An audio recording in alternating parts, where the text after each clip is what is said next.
Hello, everyone, and welcome back to Tales from the Shattered Lands, coming at you live from Game Room 5 here at the Tavern of Tales headquarters in Boston. I'm your Dungeon Master, Jake, and these are our lovely players. Playing Glimmer tonight, we've got Nico. Hello. Eidolon is being played by Austin. Hello, everyone. Jason is being played by White Scales. That's very true. Lily is playing Sir Gwydion. Hello. And Quinn is playing the role of Ashrin. Howdy. As I said, we are Tavern of Tales. We are an immersive board gaming bar in the Mission Hill neighborhood of Boston, Massachusetts. We set up this stream so that we could stick together throughout this crazy COVID-19 outbreak and lockdown, and hopefully entertain you folks along the way. If you're looking for something else to do with your copious amounts of free time that you may or may not have in lockdown, we are currently offering a series of episodic adventures set in the Eberron campaign setting. You will join the forces of the exquisite aeronauts, led by the Admiral Erwinius Wyndham Zephyr Esquire, aboard the noble airship Ghost of Galifar, as you plunge into ruins, resist the dastardly plunder brigade, and return all the loot safely back to your bunk to spend at the company's store. We run a session every Tuesday, Thursday, and Saturday at 6 p.m. and do sign-ups starting at 5 p.m. the day before. We'd love for you to join in. It's always a lot of fun. To learn more about what we offer, you can join our Discord at tavernoftales.com/DND.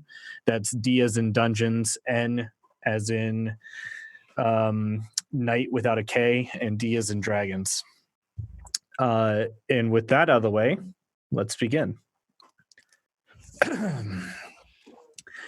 Last time, the party met with Reginald Esquis in an effort to secure proof that the head of Garrick Heartkeeper was valid and they were entitled to all the money that it was worth. In doing so, they concocted a forged letter in an attempt to fool Reginald into believing that they had found no evidence about a cabal or his suspected involvement in one. The new regent signed their contract, and in doing so, secured their freedom from the Singing Crows upon the receipts delivery to the Commonwealth of Rainmere, far to the south. This meeting would go on to be interrupted by an attack from the Red Palm, a fascist faction masquerading as a soldiers' rights organization. A man in a horned helm approached the square and shouted up at the tower, declaring war and making quite a mess of things. Reginald seemed unsurprised by the goings-on, but told the party to run, which they did, narrowly avoiding the tower crashing down upon their heads. The party scrammed their way through the city, avoiding the military march of the Red Palm as they exited the southern gate, exiting the city after blowing up the tower of the Duke in a show of force. The party decided to take on disguises of the Red Palm and began to make their way out of the city, intimidating St. Gertrude guards along the way, and planning on stealing a local farmer's horses, which they did. They technically purchased them for roughly 1/8 of the value that they stole. They rolled the horses south, preparing for Red Palm interference along the way, and made it safely to the edge of the woods outside of Turek City before needing to camp for the night.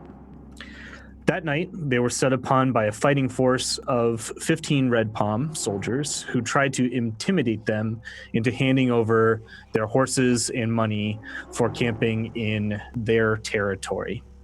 The confrontation quickly elevated to blows, and the waves of enemies threatened to crush the budding party. When, from out of the bushes, a well-kempt orc emerged in shining armor and helped to rescue the party.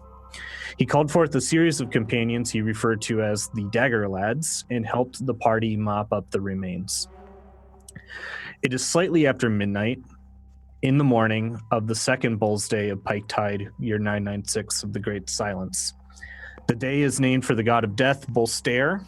The month is named for the god of war, Fineem, and the year is named for the absence of gods from the world. We join the party in the woods in the aftermath of the scene of the battle.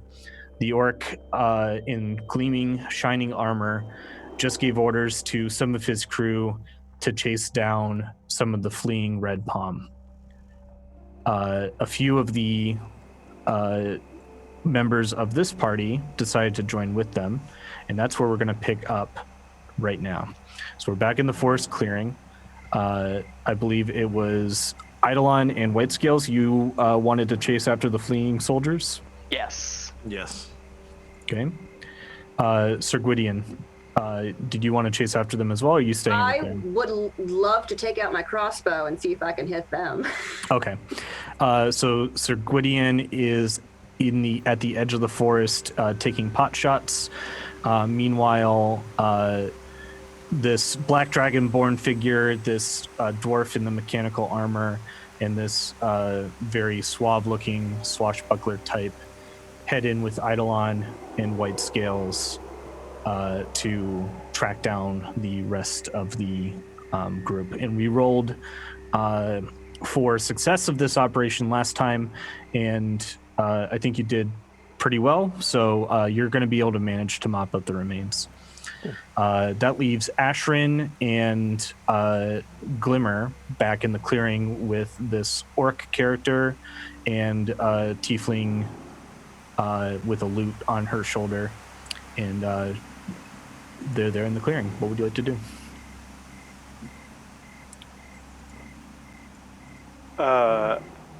I will nervously look at the tiefling with the lute and say, "Thank you again. You said your name was it Ulala? Sorry, is that really your name?" Yeah, sure is. She's got like a vaguely Irish accent that I don't really do justice to. It's very bright and chirpy. Sure is. What's your name? It's Glimmer. Is that really your name? I'm ignoring that comment, and I'm going over to the bodies to try to find just intact suits of armor to use as disguises that are the right size for me and all of my buddies. Yeah, go ahead and make an investigation check. Meanwhile, the figure in shining metal armor is going to approach Ashrin and say, "You there, are you the leader of this brigade?" Well, we tend to consider ourselves more of a democratic organization, but I can speak for them. Yes, thank you for coming to our rescue. Very convenient. We try to be convenient so much as it is able to be achieved. I'm Verithor Grom of the Dagger Lads. I'm Verithor Grom, and these are the Dagger Lads. He extends a hand to shake. As he's speaking, you can tell that as an orc, one of the more distinctive features about him would be the tusks, but his have been removed and are replaced with golden teeth on the bottom row. Interesting. Yeah, I will gladly take his hand and do my best to give him a charming, grateful smile. Thank you, man. He gets a little bit too into it. He takes the hand sideways and bows and kisses it and. Cool. Ashton's like, "Oh, well, thank you so much. So you just happen to be your Dagger Lads just patrolling these woods? Very fortuitous that you arrived here." Yes, the Dagger Lads are currently on patrol looking for Red Palm scum. We got the word from St. Gertrude that they had been attacked, and we've been sort of patrolling the roads, making sure everything is tip-top and people are where they're supposed to be and not being threatened unduly by these scallywags. Oh, thank you so much for your gracious, chivalrous behavior, then. You've quite saved us today. I guess I was just pondering, are you a self-styled organization, these Dagger Lads, or are these just a couple of friends of yours? Oh, we are. I'm surprised you don't. Surprised I'm you not- don't know about us. We I are. haven't been here in a while. I'm sorry. I'm a little out of Well, touch. you know, people have been. We've been carving out a name, slowly but surely, beginning some recognition here and there. Mostly known around the westward area, I suppose. Does your little, what do you call it? A band, a brigade, a clutch, a team? What do you have a name? I mean, well, we are singing crows. I haven't thought about it. Perhaps a murder? Oh, We'll I talk did it not over. notice the didn't- collar around your neck. I- Don't worry. I know that money can be tough for you sorts, so we'll waive the standard rescuing fee. Oh, that's very thoughtful of you. Oh, of course. Thank you. Well, I'm going to go check on my companions. Make sure that Sigridian over there, it hasn't quite died, even though it seems like your friend's done a good job. And I'll be right back. Thank you. Yeah, very well. I'll talk to you soon, Lady Ashrin, Ashrin. I'm Verithor Grom. I heard through the first time. Thank you, sir. Pleasure to meet you. Pleasure to meet you too. He's gonna strut confidently over to the other side of the clearing and pull out a giant white warhorse that is laden with a bunch of like packs and saddlebags, and start setting up camp next to where you guys set up camp. Cool. That's a really nice horse he has there. I have 6 on my investigation check. You manage out of these folks. There are enough like pieces of armor to make you like 3 solid disguises, and then 2 that won't be so good, but you might be able to put in some like extra work into them. Well, I guess I'm prioritizing disguises for those of us who can't magically disguise ourselves. So, like, White Scales, Eidolon, I don't know if it matters. So mainly White Scales and Sigridian, I guess. And I can only do it once per day, so I would be 3rd. Okay. Ashrin, are you doing anything else in the clearing? Were you just I was just trying to distance myself from that guy before he, you know, I don't know, started asking questions that they might not like the answers of. And I just wanted to check on Sigridian, who is conscious now, right? Very. Yeah. Okay. Sigridian is on his conscious. horse, shooting crossbow bolts into the darkness. Okay. I'm I suppose actually I hitting also. things. I've What? never used this crossbow before. I've actually hit somebody with it. I've never used one before either. Good on you. Good target work. How And are you dog, holding too. it? Oh, I'm quite fine. It didn't put a scratch on me. Oh, very good. Yes. It seems like as though our saviors are mercenaries of some kind, but friendly. They inferred that they usually ask for payment for their services, and they said they would waive it on account of the crows thing. Oh, good. But I do think we should just tread carefully, though I hope they mean well. What do you mean by tread carefully? I thought these were good people. They did almost want to charge us money for not having us be murdered, so I wouldn't necessarily call them vigilantes because they usually don't have a toll. Much like the red brands, the red palms had a toll. So I can still loot the bodies over there, and they're not going to pull up a fuss or anything? Oh, I think that should be fine. I'm about to as well. Let's go together. Let's go loot some bodies. Let's go loot. You can join You can join White Scales and Eidolon as they finish mopping up the rest of the forces. The tall, black, scaled dragonborn, once the enemy is dead, doesn't seem to have much use for anything on the body. The dwarf takes like a look, doesn't see anything that like quite interests him, and doesn't really like procure anything. And the same thing with the swashbuckler. So you can take whatever you want from them. Go ahead. What kind of armor was the dear leader that I so gallantly murdered in front of White Scales? He was wearing a similar set of armor to everyone else. It's like a black leather armor with like a little insignia of a red palm print. It is way.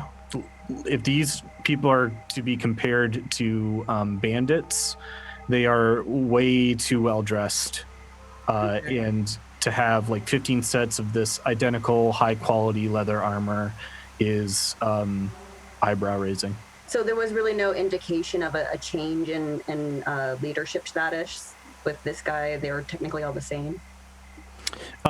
He did appear to be the leader, but he was dressed the same. If you want to pat him down, you can make an investigation check. Certainly. Are all of these people like human men? Yes. Okay. Human men. Cool. Almost exclusively. Wow, only like the wildest fantasy aspects in our Dungeons and Dragons campaign. I've never encountered anyone like this there's like before. one or two like orcs, but like other than that, it's just human men. Primarily human, but not exclusively. Okay. Yes. I rolled a 6 because I'm so smart. And there is nothing on this body that interests me. No. Besides the armor, which Glimmer has already removed. Yeah. I would like to search specifically for things that I would not expect to find on soldiers, like another sending stone or anything that seems out of place. Not on any particular corpse, like just any guy. Okay, you can make your check. Okay.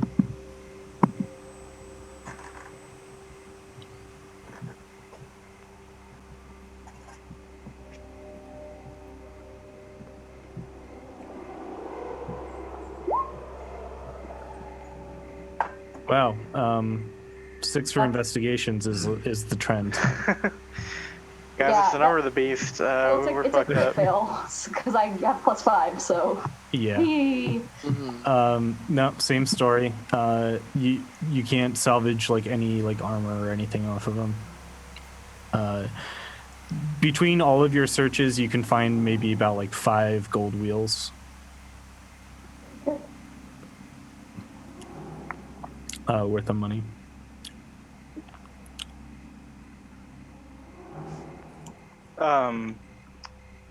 I have White Scales and Eidolon returned. Yep, everyone is now back in the Okay. forest clearing. I've got You're searching of the bodies. I've got then 3 manifestos on me. They each have a manifesto on them, I'm assuming, right? Not all of them do, but you can Okay. find some. Yeah, Can I find 3? you can find 3. Well, I've Okay. still got One is mine. for me. Yeah, one is for me. And I'll give 1 to White Scales and 1 to Eidolon as they're coming back and say, you should study this, at least skim it. If it'll help with the disguise if you know what their ideas are. And I've got enough armor pieced together for you to be disguised, White Scales. Eidolon, I don't think you need it. Sir Gordian will also have one. Oh, thank you. Sure, it will fit. I've made sure, yes. I took it off an orc, big shoulders like you. Excellent. Oh, thank you.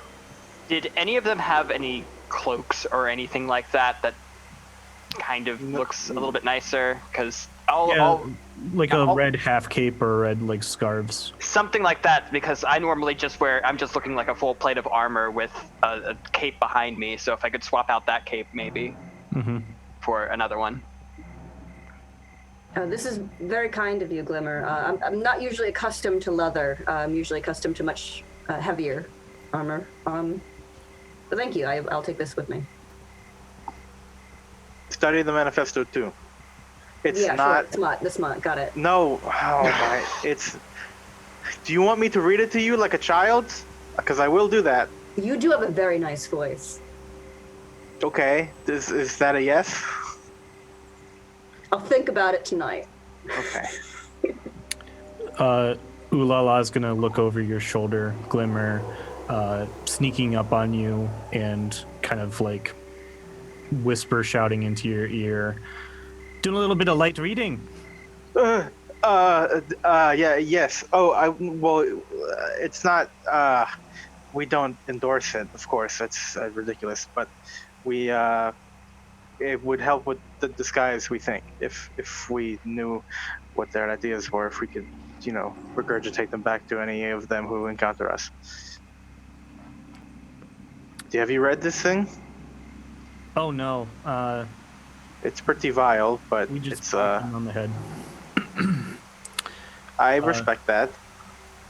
Grom will approach the party now congregating and getting their pamphlets from Glimmer, and Verithor will step up and say, "Hello, I've met your co-leader, Ashrin, Lady Ashrin." Yes, what was your name? Verithor Grom of the Oh, Dagger okay. Lads. And these are the Dagger Lads, Grom, okay. These are the Dagger Lads. Yes.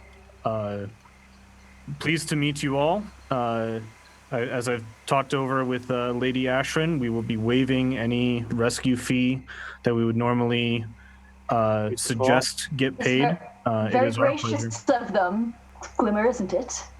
Yes. I want to lean over to Sir Gwydion real quick and just kind of whisper, Did he just say leader? Wait, we have a leader?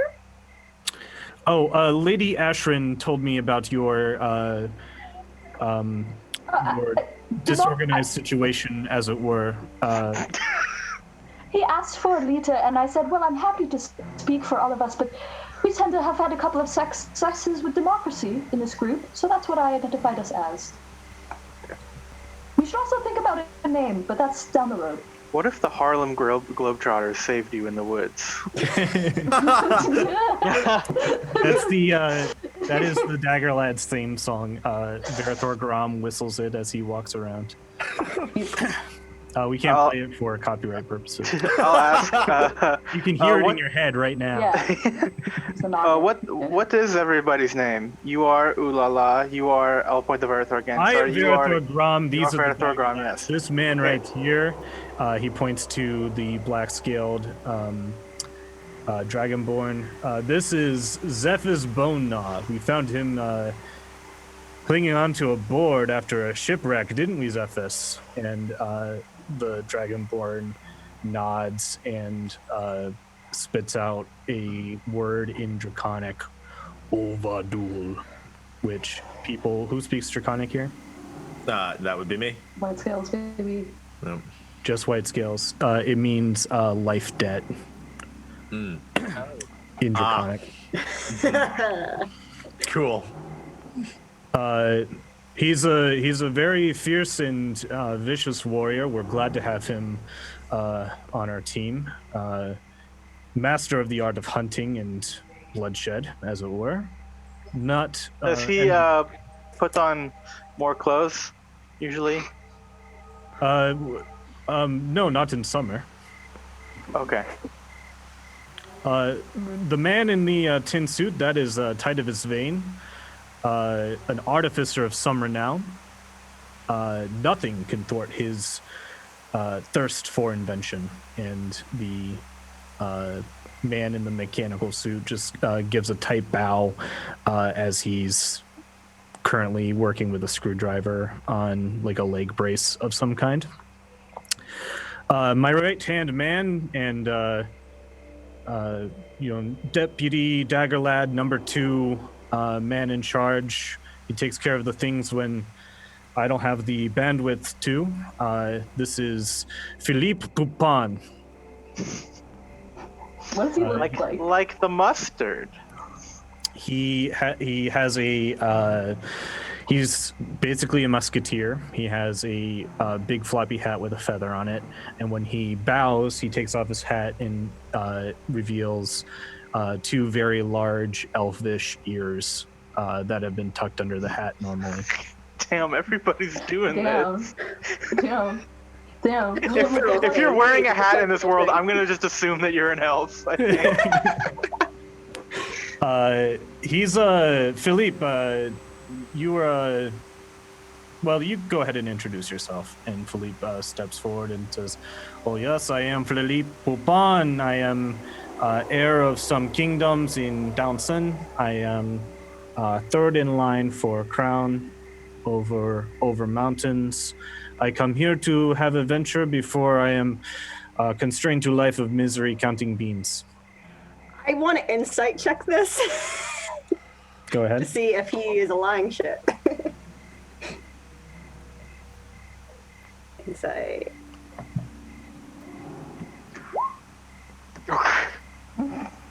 Wow. 0! No, the top one, right? Oh, well, yeah, I guess it is the top one. 11. 11. Just for posterity, I will roll. Okay. Yeah, he's full of it. I like him. I simply must know where you got that hat, Philippe. Well, it is a special haberdashery secret of Downson. Maybe you could visit me in my many extravagant castles once I attain dukeship. Verithor waves him off, says, "Enough about Philippe." And then this lady to my left is Ulala. She's been traveling with me the longest, haven't you, Ulala? Those were the days we were both urchins on the streets of Rainmere, and now look at us. Is that true? Can I insight check that? Yes, you may. They're both urchins? Okay. Ulala gives a quick little bow and strums on her lute the Dagger Lads theme song. That's a 15. Yeah, that also rings true. This guy doesn't seem very cunning. Mm-hmm. It doesn't seem like he knows what a lie even would be. Mm-hmm. Verithor looks at all of you and says, "It's very risky business having you lot out in the open air when this whole red palm thing is going on. What exactly possessed you to make this venture?" Well, the fall of Saint Gertrude, of course.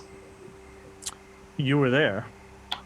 Yes, we were conducting some crow's business, and when everything started to fall apart, we knew we couldn't fight back against those hordes, and we've just done our best to make it to another city. Well, I'm glad we were around to protect your transit, as it were. Where are you? Go ahead.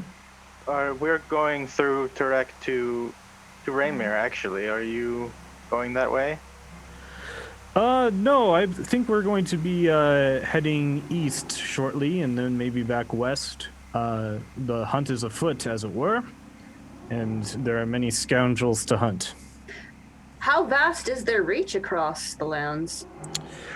Well, since the declaration made by that the figure they're calling Asher, the various forces have been making appearances all along the many main thoroughfares of Dunmarch, mostly in the east, or near the central heartland. Well, it's a good thing that we're going west then. You're going south, I thought. Yeah, Well, south and west. Catch your I'll rabbit. be down there too, and it's only a matter of time before they spread. Could we offer you anything to come with us? I know I would appreciate the extra protection. I don't know if any of us would be alive if you had not intervened. Well, we're setting up camp, right? I have plenty of wine and jerky that we can all partake in. Wine and jerky, and wine jerky, actually. Both together. wine and jerky, and it's sort of our spirits. special... Maybe we should call Song. ourselves the Wine Jerky Lads. The Jerky Boys. Ooh, it's a good one.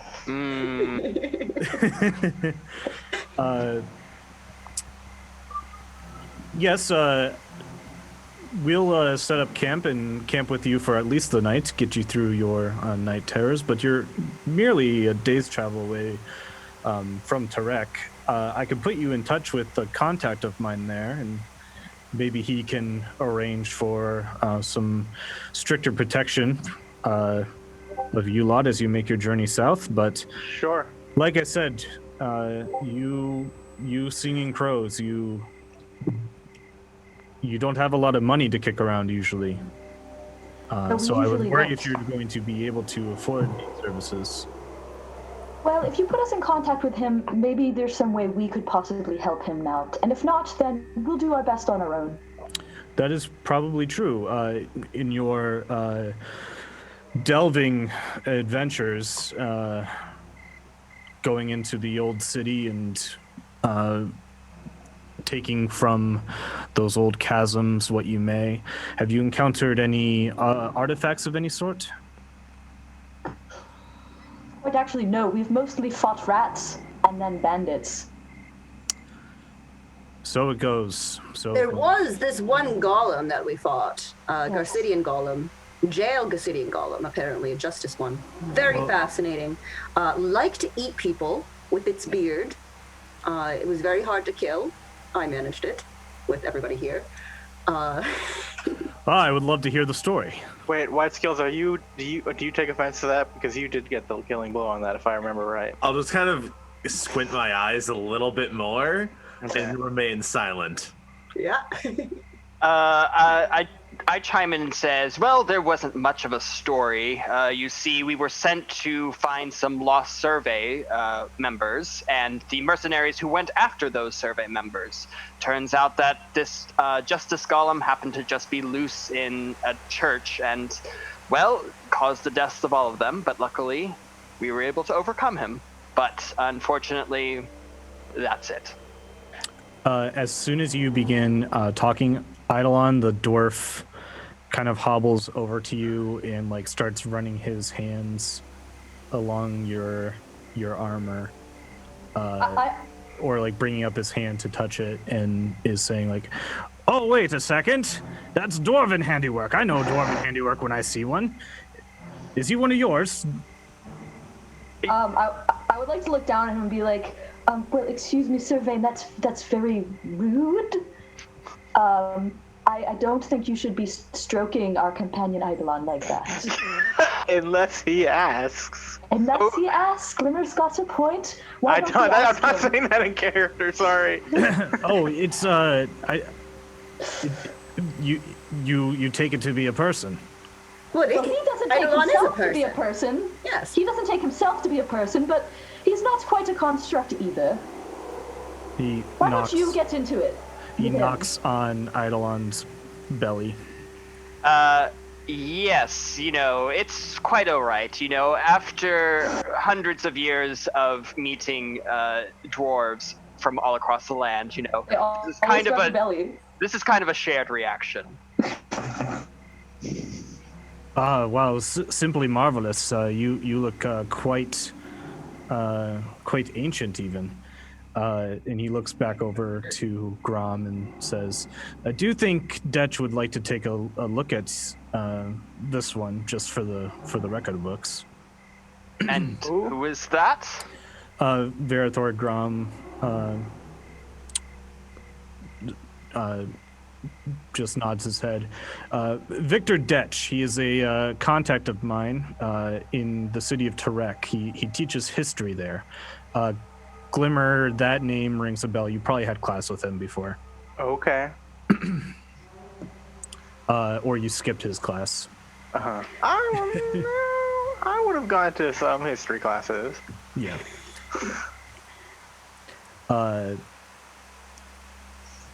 Yes, he's quite versed in historical matters and things of those sorts.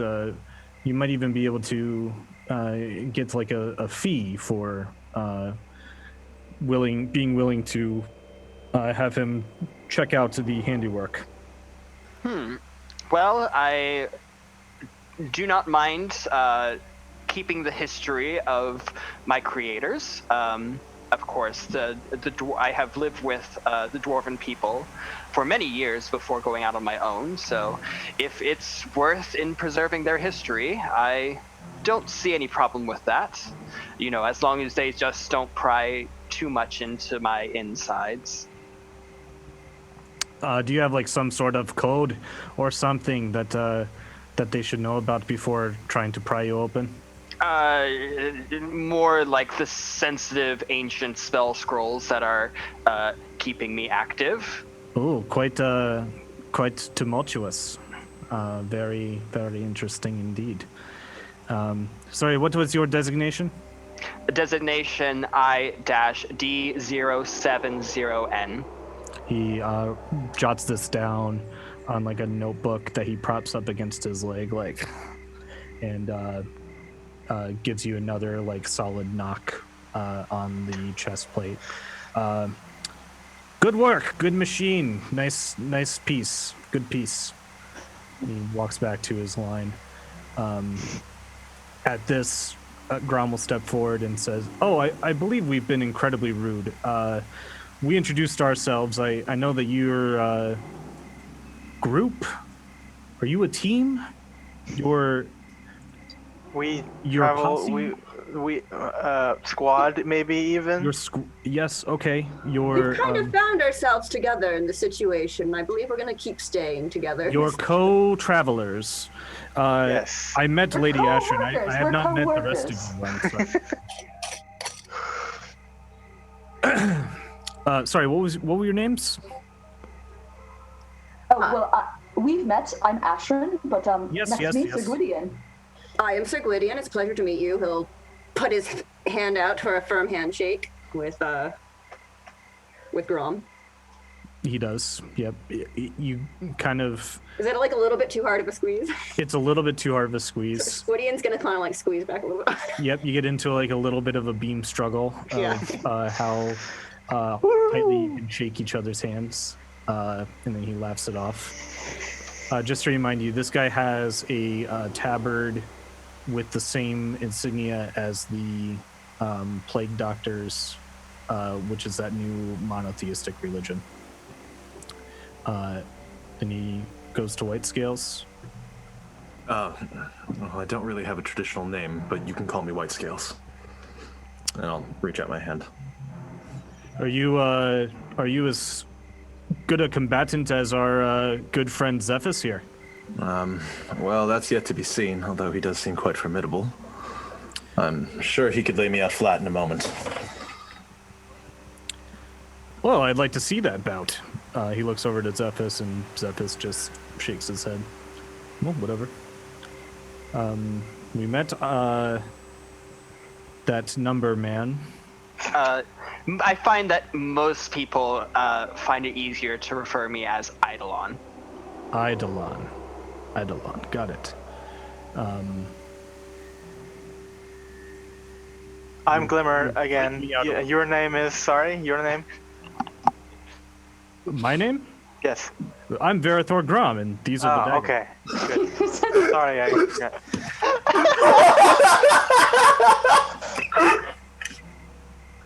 I don't. Have the rest of the dagger lads noticed that I'm just trying to get him to repeat his name as many times as possible?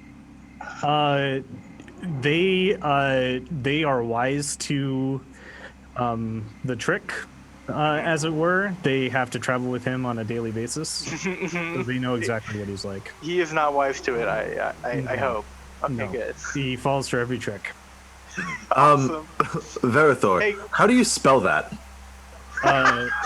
V as in victory, E as in enormous, R as in regal, I as in I am Verithor Grom, E as in tremendous, H as in hero, O as in outstanding at what I do, and R as in really, really, really handsome.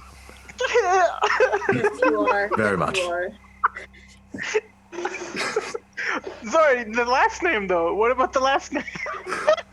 It's Grom. It rhymes with Yep. prom. Can you spell it though, please? Yes, G as in great hair, R as in really, really, really chiseled jaw, O as in, oh my god, is that Verithor Grom?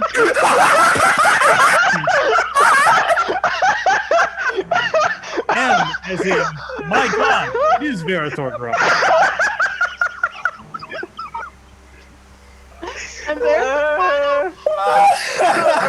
Okay, campaign's over, everybody. We don't have to do any more. We won. Oh my god, it is so very good to know you, Verithor. In IU, you know, despite you being some lowly mercenaries, I was quite taken by your combat prowess. If you are interested, I would not be unwilling to introduce you into the Dagger Lads recruitment drive as Tenderfoot's first Oh class. my god, another scam, I'm assuming. That's really Sorry, tough. that was too frank. You know what? You are so charismatic and you are such a beautiful man. I would follow you anywhere. However, there can only be one person with a fabulous hat in any party, and I would hate to take that away from Philippe. Philippe bows very graciously, and Grom tilts his head a little bit confused. I don't know why that would matter, but I respect your boundaries. Okay. He claps his hands.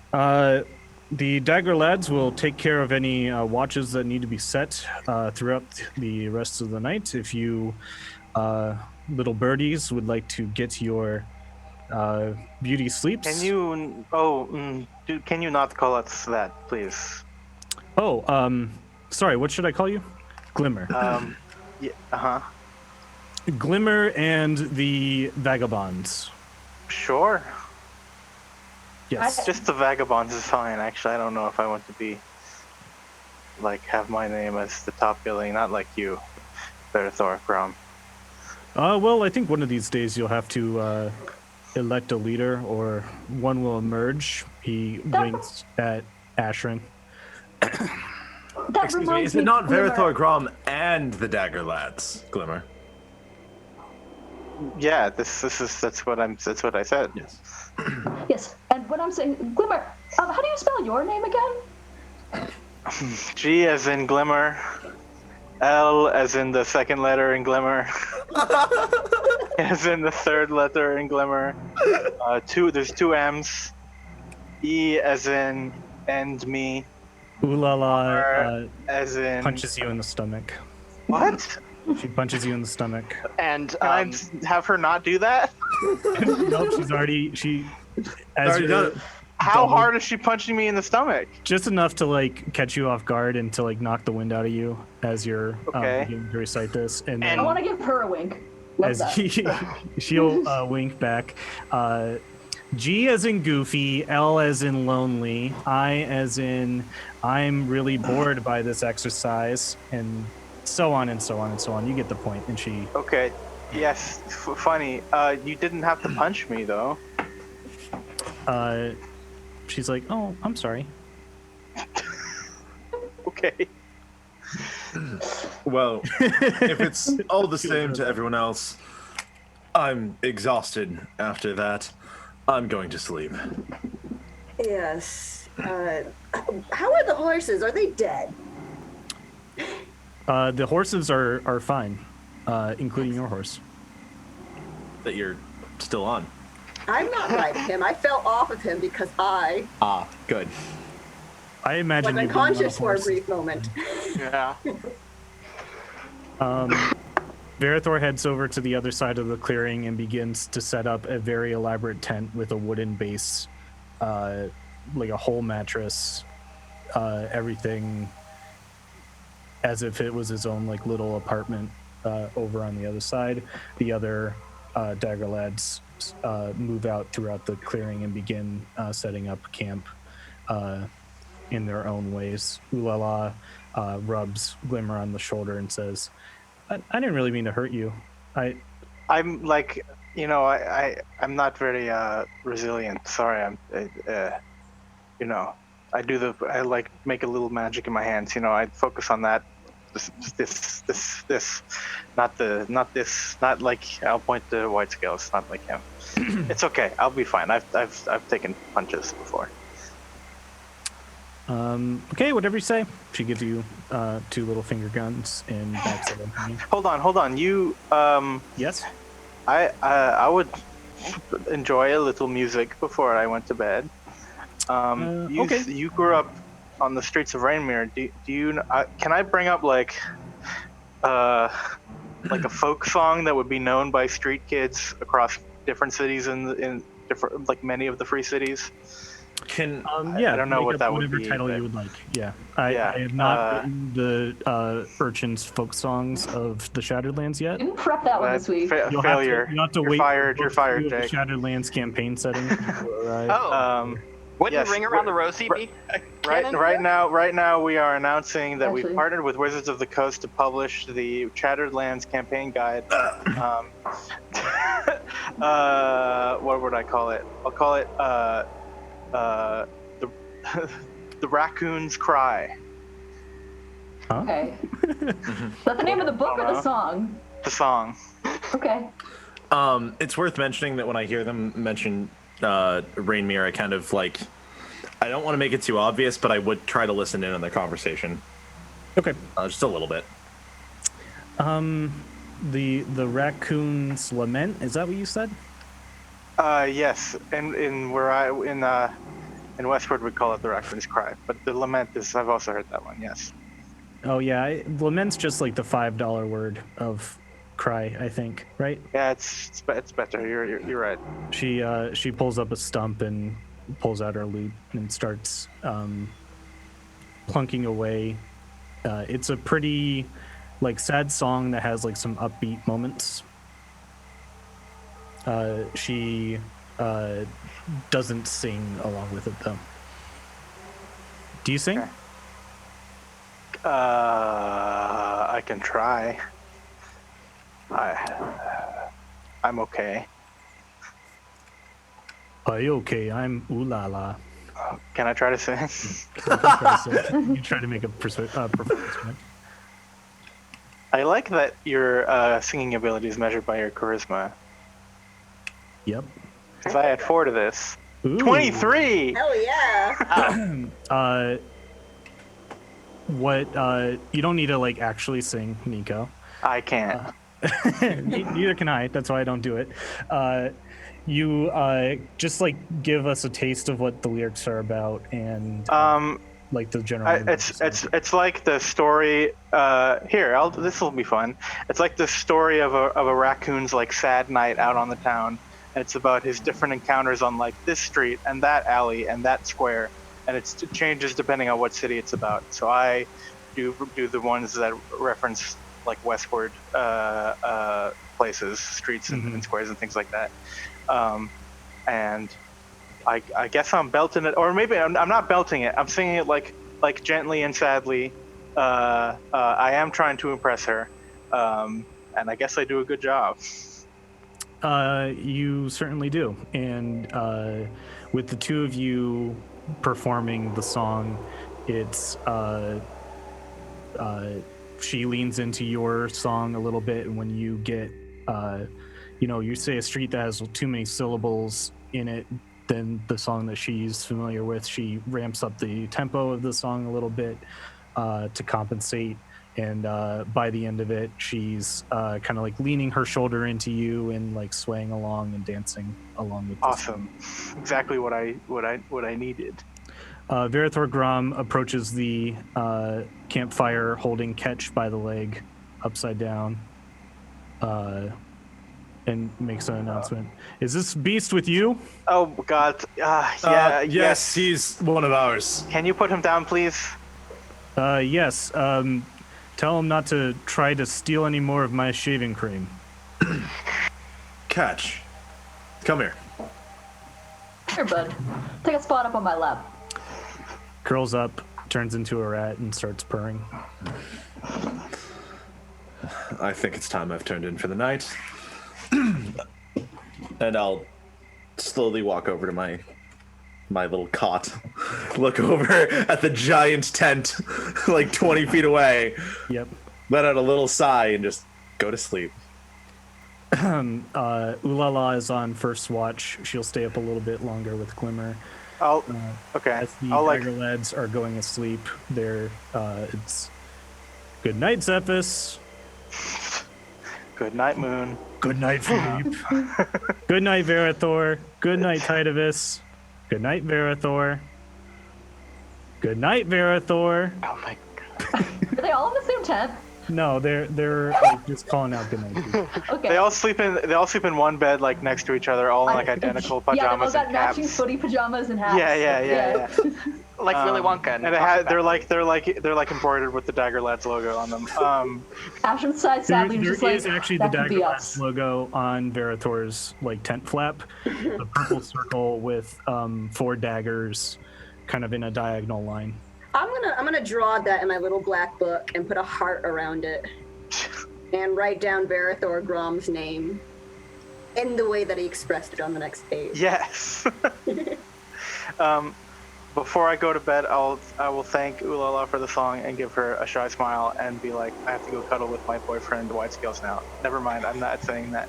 I'll go to bed, somewhere like in the perfect like isolated brooding position to go to bed in this campsite. That's where I'll go. Yeah, I'm trying to be dark and mysterious, guys. Just outside the light of the campfire, against a tree that has some like red palm blood on it. Oh, well, maybe not the bullet tree, but Next to the one with the body. okay. Yes, I was gonna drag that body away from the horses. It seems to make them a little bit uncomfortable. Yeah, you drag all the bodies into the woods. Yeah, just leave them in a little lump, and I'll sleep with the horses. I'll make sure Boxer's taken care of and calmed. And I'm going to be put in my position facing all the Dagger Lads in Sentry's Rest to make sure that none of them try and pull any tricks. Okay. Anyone else have anything for tonight? I would like to kind of recenter my mattress to be fairly close to. I want to be able to have an eye out on the Dagger Lads and also Eidolon, and I'm also gonna pretend poorly to sleep because I need to be awake. Okay. I don't know if Eidolon notices. I think that'd be an interesting thing, but maybe he doesn't say anything. I don't mind rolling or anything if you want to try and make that. It would depend. Like, I feel like it's hard to pretend to be asleep because you're never convincing enough in the way that you breathe and stuff. So I would just like, if you want to do a roll for it, maybe then. Yeah, Sure. Perception. Perception? All right. Yeah.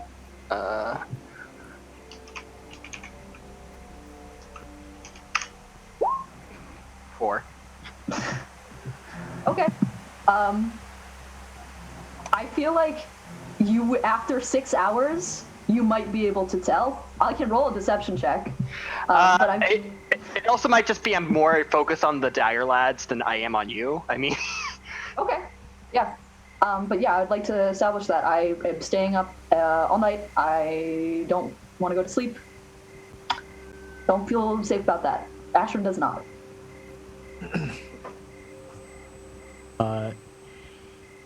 You're like right here, maybe, Ashran. Yeah. And the Eidolon and Ashran, you notice as the night goes on, the Dagger Lads one by one trade off of shift watching, just tending the fire and doing like the various watching stuff. They just take a quick patrol around the forest and make sure everything is up to code, but they're not doing anything nefarious. Grom does not take a watch. Oh, of course. Can I say that right before I went to bed, can I bring Catch over to me? Can I get him over to me? I know he's like curled up on a lap, but He was curled up on Ashran's lap, but Ashran has since gone to bed, so you can. okay. I'll take him like around the tree out of sight of everybody else. Yeah, Just boss. lean down. Okay, I'm sorry to do this, but I need to do it for now. Rama, Shaker, Fauna, Catch, if any of us ask to make a deal for our souls with you, I would ask that you tell them no. Tell them it's not ready. Don't tell them that I gave you this command. And come to me and inform me of it, okay? So, if anyone asks to give me their immortal soul, I am to say that the contract's not ready. Don't tell them that you're the one who made it not ready, and come and get you. And do not give them the deal. And do not give them the deal. Those 4 things. Ramashak or Fonakash, yes. You know that they can just do the same thing, right? What do you mean? They can just say my true name and I'll be compelled to. Well, what if one of your commands violates another one? I just do the most recent one. Can I make Ramashak or Fonakash? That isn't true anymore. Don't do it. I have a force field against that. Ah, shit! Didn't know that. Okay. Whatever. Just at least tell me.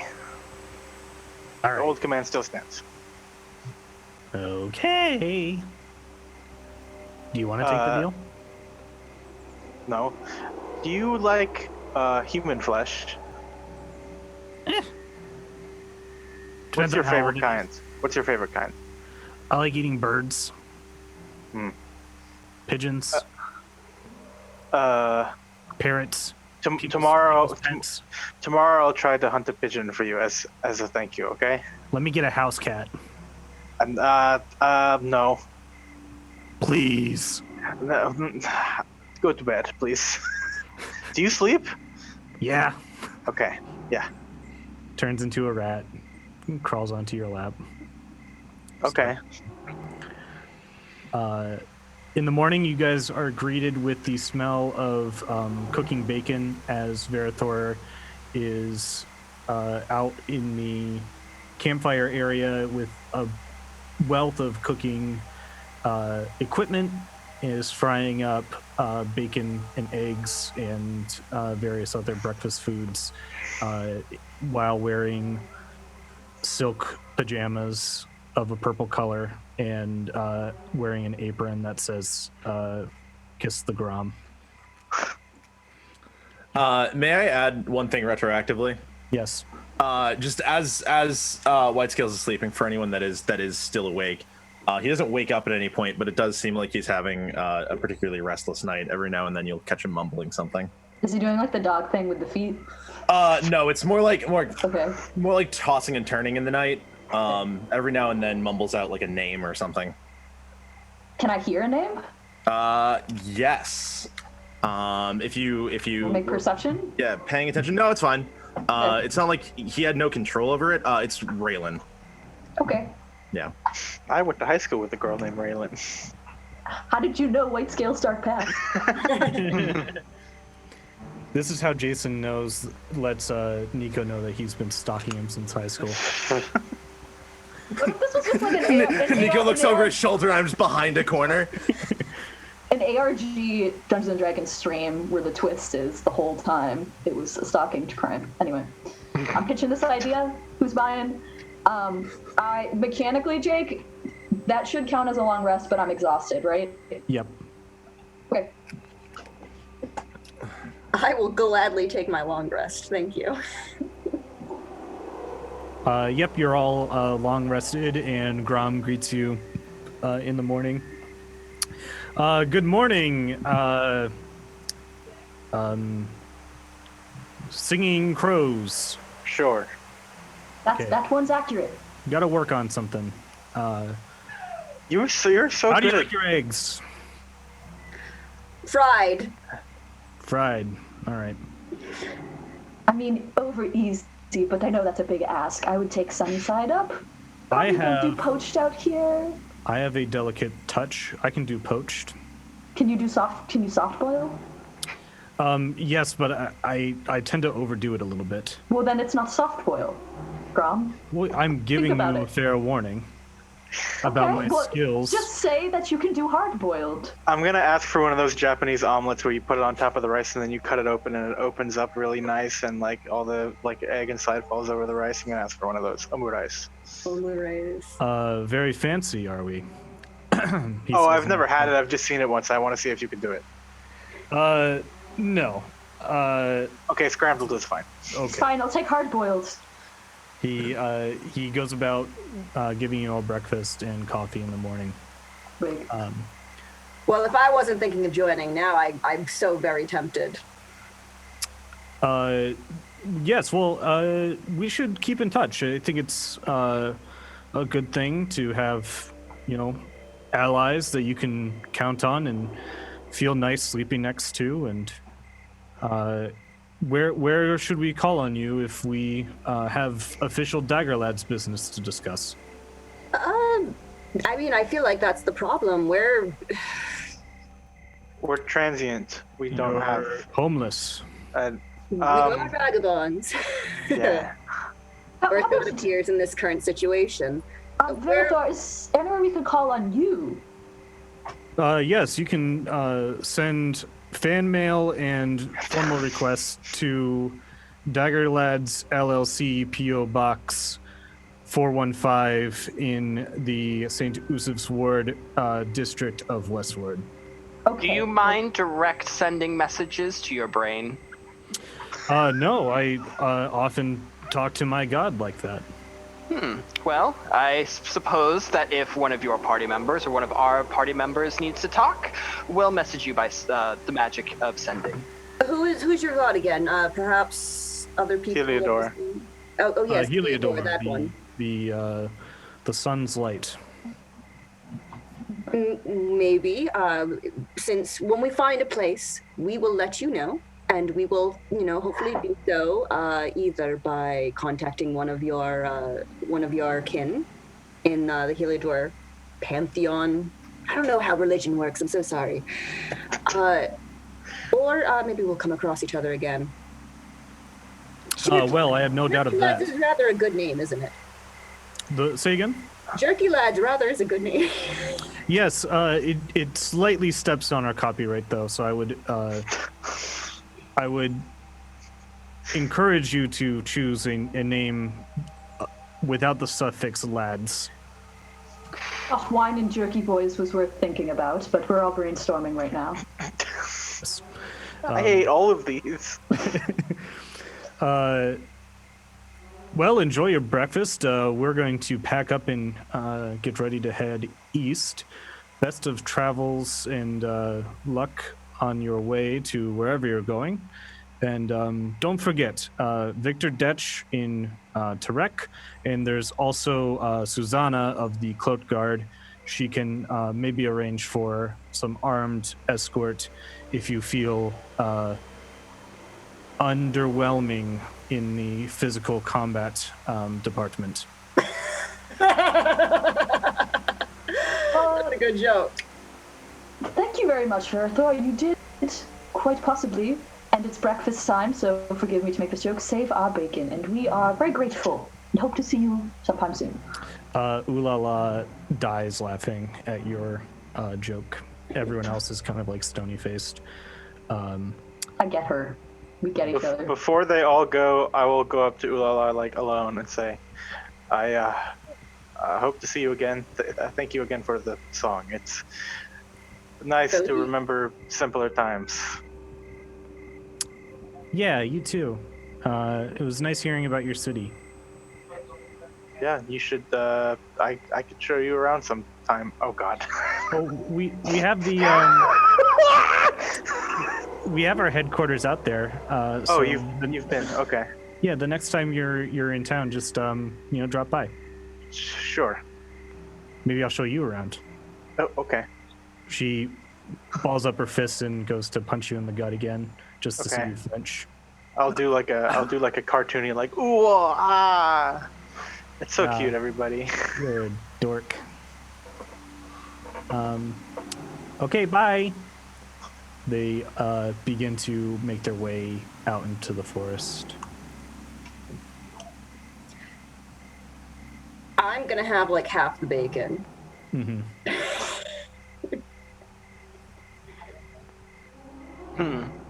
Well, I suppose after that night, we should probably keep going. I would love to double our pace if possible. Yeah, they said we were a days out from Tarek. It's just about. All right. Let's eat our food. Let's get on riding. I think we have no time to waste to get free of these collars. Yes, I agree. And Ashrin is in her spell book changing up today's spells, so. you said, Jake, that we have a full disguise for Sir Gwydion, a full disguise for White Scales, a good enough disguise for Eidolon because he doesn't need a great one. And you said there's 2 more that were like okay. Yep. Okay, I'll wear the okay one, and if we encounter more Daggerlets, I'll like disguise self over it to make it look better, and I'll give Ashrin the other okay one. Okay. Okay, thank you. Can I not wear the leather armor and just like drape it? Yeah, put on the bandana. Put on is there like an armband or something? Yeah. I'll make it look cool. I'll make it look fashionable. Yeah. Isn't I mean, all the point swords. of the We're all uniform swords, to right? look all the same? Well, we can say that actually, Sir Gwydion, would it be comfortable to wear the leather armor underneath the breastplate? So you could say, oh, I found the breastplate, I thought it would protect me more, and I put it on over. That is a fantastic lie, and I will say that when they question my outfit. Eidolon, White Scales, I think we should all look the same, but I also Eidolon just gives a heavy sigh and it's like, this disguise is not going to fool anyone. We have to try. The disguise has like a bandana, right? Yes. Okay. Yeah, Ashram will swap as long as there's a head covering. It doesn't look great. Also, the passing situation is its own thing, but alter self. If caught without an alter self, we'll see what happens. Your disguise self. Yeah. Are we going to have to ditch these things once we get inside the city? Probably, or like at least hide them in your packs. Mm-hmm. Preferably outside of the city before we get there. Yeah. Give me your marching order, starting with the front person being here, where I'm pointing. Sir Gwydion might want to go first. I think I'd be rushing All right, I'll follow after with White the Scales rest then. of the party, but I am with you, Sir Gwydion. I'm riding on your horse. So. Oh yes, Boxer. Oh wait, we don't have to scout ahead. You're going in this direction, so Oh. Okay, line so up. Can we ride like? Delta's first. I love it, Quinn. Yeah, it's my red palm costume. Can we go side to side? Like, is the road wide enough with horses? Do we my have to go God. single file? Yeah. Nice headband, by the way. It's my red palm disguise. I see it. I don't know how to tie a regular bandana, so I just did that. Yeah. That's exactly how they wear it. Kind of. Great. Yeah. Shitty, like I did it. Yeah. So yeah, here, let me draw the road quick just to. I'm not saying you're gonna fight on the road. It's not what I'm saying. But if we do, I'll But if drop we it off. do, like, this is what the road combat map would look like. theoretically. Theoretically, if there was going to be a combat on the road. That's a pretty big if. I mean, you never know what's going to happen. So you're in the forest now, surrounding Trek City and getting close to it. You guys are in a star formation around Gwydion, huh? Yeah, I want to ride like two abreast. I don't particularly want to be in You also got to front, but I'll leave like take a it. space between each other because of your horses. Okay. And Gwydion is, oops, I rotated Glimmer. Gwydion is. No, I rotated myself. It's my bad. Oh, there we go. And then, Oh no, I'm upside down. Oh, I forgot. You guys are on the same horse. does that look good? Yeah. And Ketch is riding with White Scales. Friend White Scales. Okay, so after you finish packing up your tent, you begin heading along the road south again.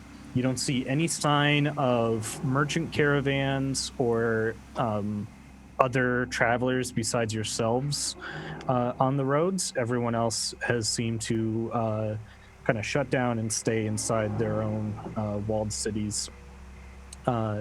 Glimmer, you're kind of familiar with this area.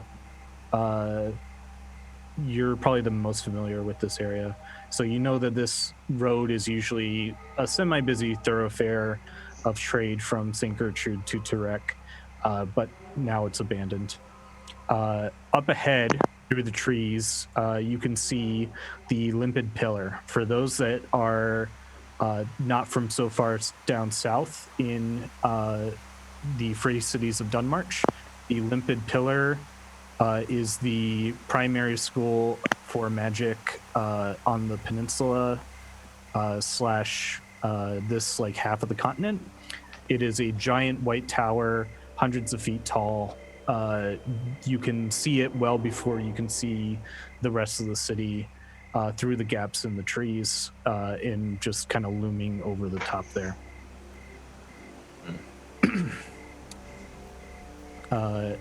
Anything to do on the way there? Are we going quick? Are we going slow? The forest here makes me a little bit uncomfortable for ambushes, but we've been lucky so far. I don't really have a good reason for going slow. I think we should go fast, generally. If the tower is in view, then we're close enough. We should just hurry up, yeah. Okay, so we should change outfits to look like normal, happy singing crows, not Oh yeah, No, I we're spent not all this time putting on this stupid red cloth on my head. Now I'm taking it off. Yep. I would be inclined to do the same thing. I Okay. switch out my cape. Okay. Disguises are a good idea. They haven't worked yet, but Take 10 they minutes will to work. remove my armor to remove the leather armor. And then you gotta take And then 10. put another 10 minutes to put my armor back on. Sir Gwyddy, we gotta go faster. Give me 20 minutes to take my shirt off. Okay. You are continuing on horseback when you can hear some rustling from the woods to your right. God damn it. Red brands. They're not red brands, Quinn. Sorry, red palms. I keep wanting to call them red hands. And then I'm like, they're not that either. Hold on, wait. Did we just take off our disguises and now there are red palm guys showing up? Is that Yeah. what's happening Yes. right now? Yeah. That is that's more what's likely happening. than not Hope what's to about to God happen. Yeah. You hear some rustling coming from the forest ahead of you. Stepping onto the road is a man dressed in similar armor to your attackers from last night. But he is looking over his shoulder and trying to run away extremely quickly from something in the forest. He makes it across the road and dives into the woods behind himself. How do you immediately react? I Can we still will. see him? Hmm? Can we still see him through the woods? Is he gone? Yeah, you can see him. It's just like difficult terrain, disadvantage on seeing him. I think we should gallop very quickly and just ignore all of this, right? We should see what's going to cross the road behind him. I'll disguise self a red palm disguise, just sort of like as a reaction, not like action-wise, but. Okay. Okay. You can hear another rustling sound appear from the forest as a guy yells and makes it about halfway across the road before he trips and falls on the ground and turns back to the woods in horror. And now you can hear the rhythmic thumping sounds that are coming from the woods behind him. And as you do, you hear like a really loud whistling sound as a giant boulder emerges from the trees and completely smears him across the road. To take the disguise self off, Glimmer. Take the disguise self off. Can you remind me how far we are from Tarek? You are still like quite a ways away. Oh Okay. shit! The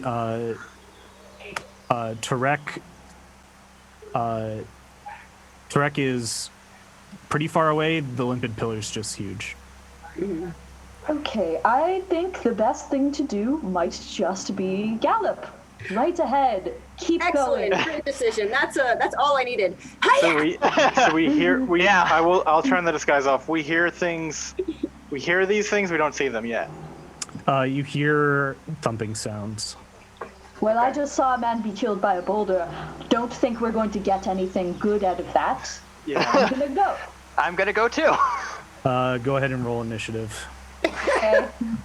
All You can right. still you can Okay, still Jay. escape. I'm not saying that it's not like impossible to run away from this fight. Come on. Just for you, Jake, I'll roll initiative. Oh, 6. Hmm. I've been consistently rolling 6s on initiative. I don't know what this says about Gwydion. My total's 19. You can add your own turn, can't you? No, you need to put the tokens in first, and then I think everyone can type it in.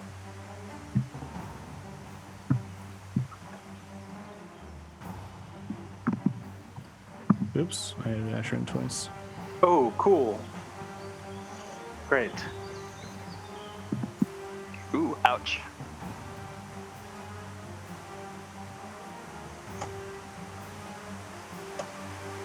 I'm ready for my horse to turn into the glue. It's gonna happen. Oh no, white scales.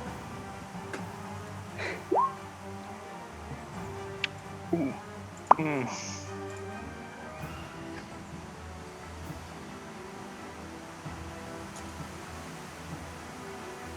Ugh.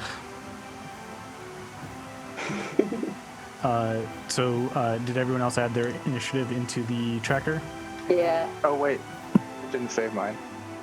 There we go. Glimmer, for some reason I often see you at 2. Is that? Yeah. Have you noticed that too?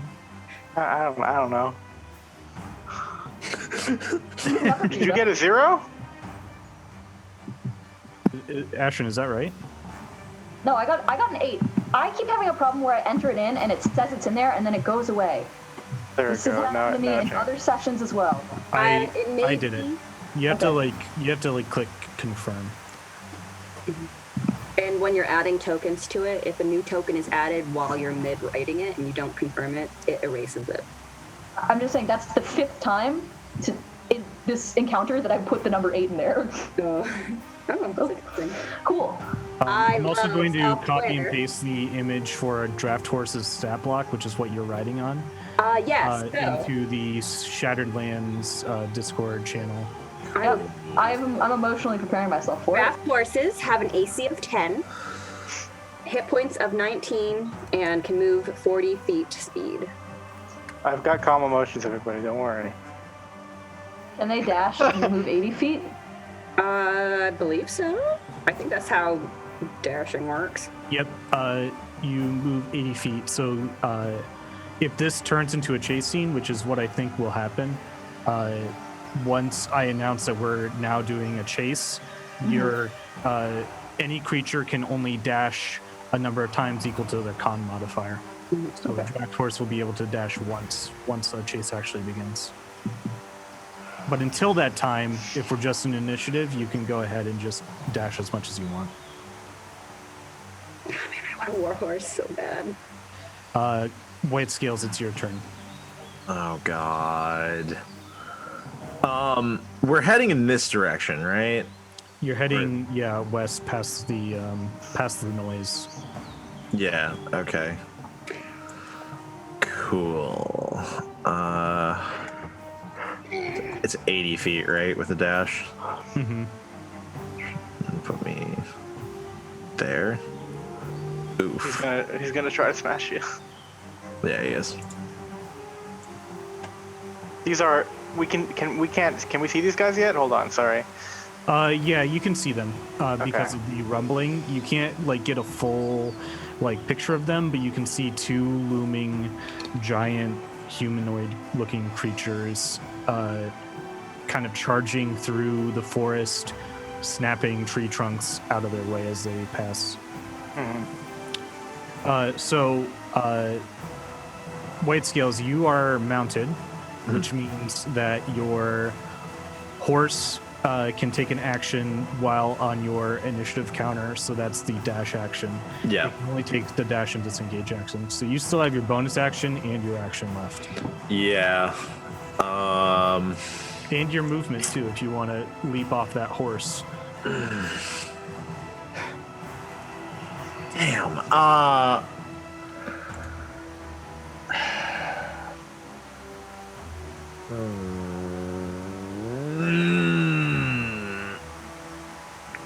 I don't want to be the only one fighting a hill giant. And that's what's gonna happen if I jump off the horse. If you jump off, I'll jump off. Please know that Sir Gwydion will follow you. Oh, I don't want that though. I'd rather be the only one. You can each, boys, you can each fight one. Yeah, right? There's two. Yeah, I'll ride ahead and then I'll hop off and move there. And stop and draw my my axe and can I ready an action? Mm-hmm. If one gets within range, I just want to swing at it. Okay. You foolishly left catch on the horse. Yeah. Just wondering, is commanding the fiend a bonus action or a free action? It's a free action to give him an order. All right. But it has to be on your turn. Okay. White Scales, anything else on your turn? No, that'll end my turn. You made you did a free action to, not a free action, you did a ready action to Attack when it comes within range, okay. yeah. Yeah, Eidolon, you're up next. I always have players tie with monsters. All right. Seeing this foolishness that just happened, I cannot believe it. I'm going to dash 80 feet, which looks like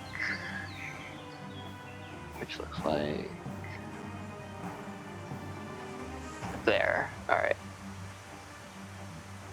No.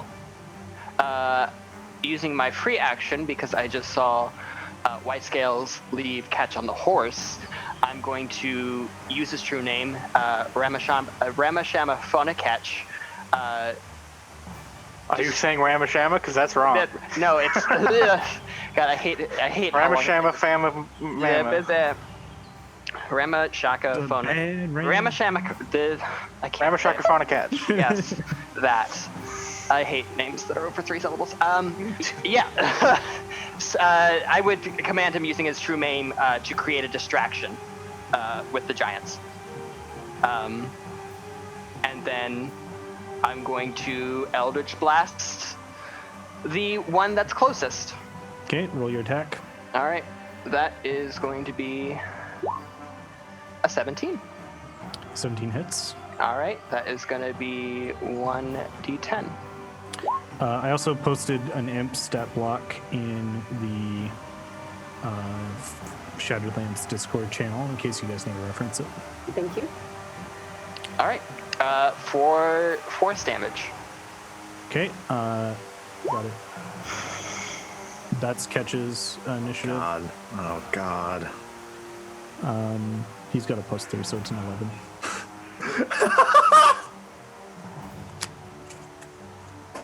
Oh, no, it's a 6. Okay, Eidolon, anything else on your turn? That's all I can do. Okay. We'll put this into descending, go down. Okay, it is the giant's turn. It is going to lumber forward towards White Scales and begin to reach down to pick him up. Yep, that's what I thought was going to happen. You want to take your reaction? Yes, please.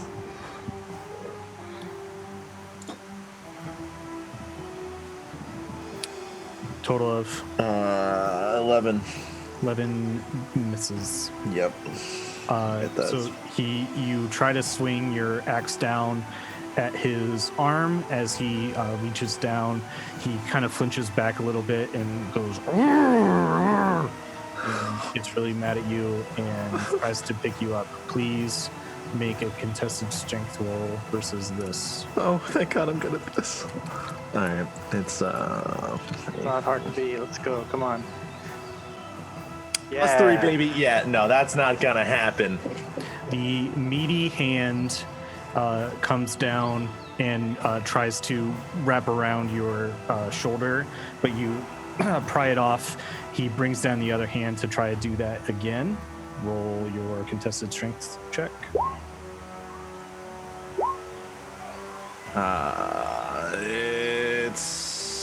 It does beat it. Yeah, it's a +3. +3, yeah, I thought Yeah, so. yeah. So you got two giant hands kind of coming down to sandwich you, and you've just got your hands out struggling against him as he's trying to pick you up. It's like that scene from Infinity War where Cap's holding back Thanos, and they're just like, ah! Yep. It's good. It's good. The ground's like crumbling, and like you can see your feet digging in. This guy's gonna make it all the way to the road, pulling out another boulder from his pocket, and is going to lob it at this guy who's still running away. That's a 5 + 13. That'll hit. Okay. This guy takes. You can hear his like bones breaking as the giant boulder shoots through the trees and Sorry for party rocking. collides with his shoulder. Oof. Good, Nico. That was good. I don't even know what I'm trying to mean by that. After he gets done throwing the boulder, he looks down to Eidolon with like a and he brings his foot up to try to step on him. Yay. Oh my god. Yay. Do you have shield? Wait, would shield beat that? No, shield only goes Oh. up to 21. Oh no. Oops. I'd really like my new armor, please. I would like my new We are armor. going to get so many magnificent, wonderful, magical armor. I have a magic armor. I just want some metal. Maybe if you ran away instead of fighting the giants, we could get it sooner. He's trying to run away. You dismounted your horse. Yeah, so that everyone else could get by. I have the most survivability here.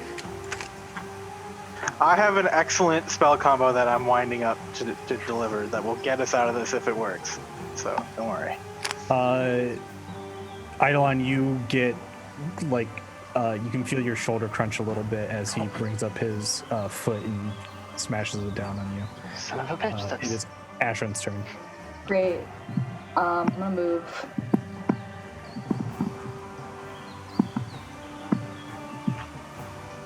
$40?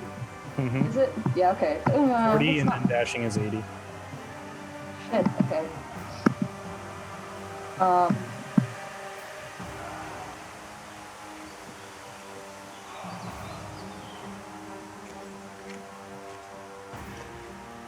God damn it, roll. Now every time I try to do the movement, roll 20, it rolls the screen away, and there's no winning. You want to get 80 feet ahead? No, I'm trying to figure out if I can get within range to cast the spell of the giant. You I can need to get get- 80 feet. Your horse can dash. And Oh, so it doesn't take my action? No. No. Your Okay. horse takes its own action in initiative. You can get Okay. right up next to where Ketch's horse is. I don't know if I need to get that close, but sure. I'll go right me up behind. already. I'm helping. No, I didn't. Whoa! I was talking about Jake calling it. This is. Ashran I runs don't and know jumps what- straight into the giant's belly. Sides. Ooh.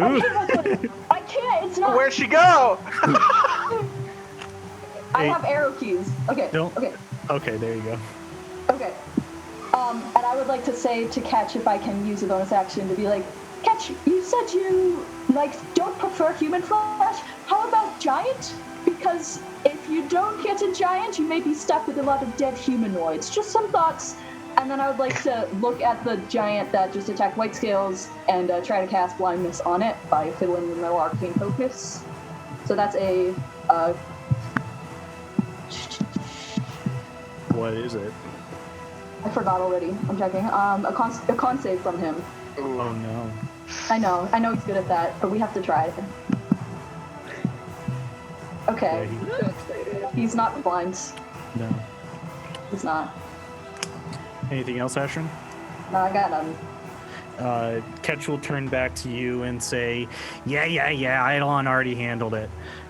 He materializes a little top hat and a cane and flies over to a nearby branch to the giant next to White Scales and starts going ha-cha-cha-cha-cha, ha-cha-cha-cha-cha.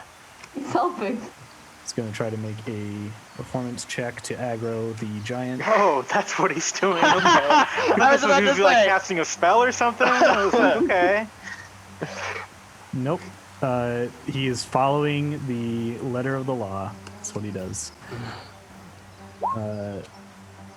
Great. The giant makes an insight check Does he now? and fails. Please note that I'm looking on in absolute horror at the fact that Ketch is now this close to a giant. The giant is currently trying to make a white scale sandwich, and catches ha-cha-cha-cha-cha, ha-cha-cha-cha-cha. And the giant looks up at the imp confused and begins to reach for it. It is Gwydion's turn. Can I say that I said very quickly into Sir Gwydion's ear, like, just get me closer, I can get us out of this. Because we're on the same horse. Yes, but you take your turn after me, and boy, does That's Gwydion fine. have ideas. I just need to get closer. Yes, You I'm need to take going me on the horse closer. Let's see, 40 feet. I'm probably going to move 80 feet, but 40 feet's there, 80 feet.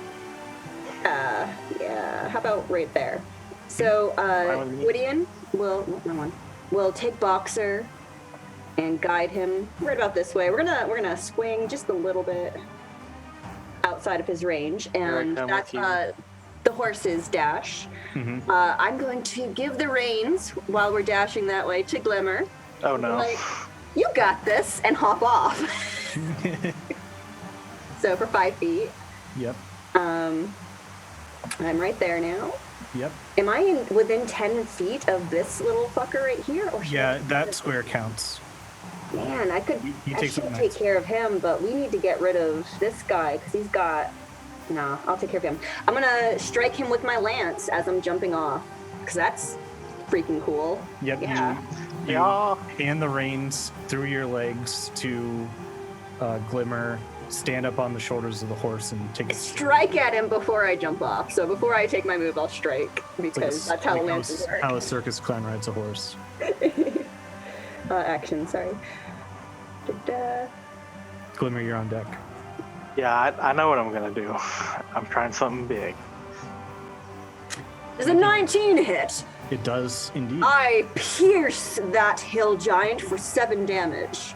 Yep, you get him right above the knee that just crunched on Eidolon a little bit, and he kind of stumbles back and gives a loud roar out to you, Gwydion, and then follows it up with some giant speak. Does anyone speak giant? No. No. I'm regretting not taking that one. I'm not taking that yet. Took so long. What is your 10? Whoa, whoa, whoa, But my turn has not ended. Having done that, I will probably leave my lance in its knee and draw my longsword, taking my movement to help White Scales over here. And I'm going to draw my longsword and using action surge, strike this one. So it takes 15 feet of your movement to dismount a But horse. I am born to the saddle as a cavalier, so it actually... Oh, I need to read your subclass better. Go ahead and roll your. I love horses so much, Jake. Oh my god. Gwydion the rare horse guy? I am such a horse guy. So yes, I believe that's within range. If it's not, It is. Okay. Go ahead. Action surge. Longsword.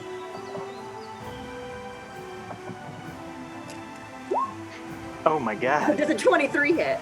Sure does. It's not 5 slashing damage. I haven't set that, so it's going to be 1d10 plus 3. It'll be 10 damage to that giant. Not bad. And that is my turn. Thank you very much for allowing that. Right on the knuckles of the. Yeah. And I say, let him go.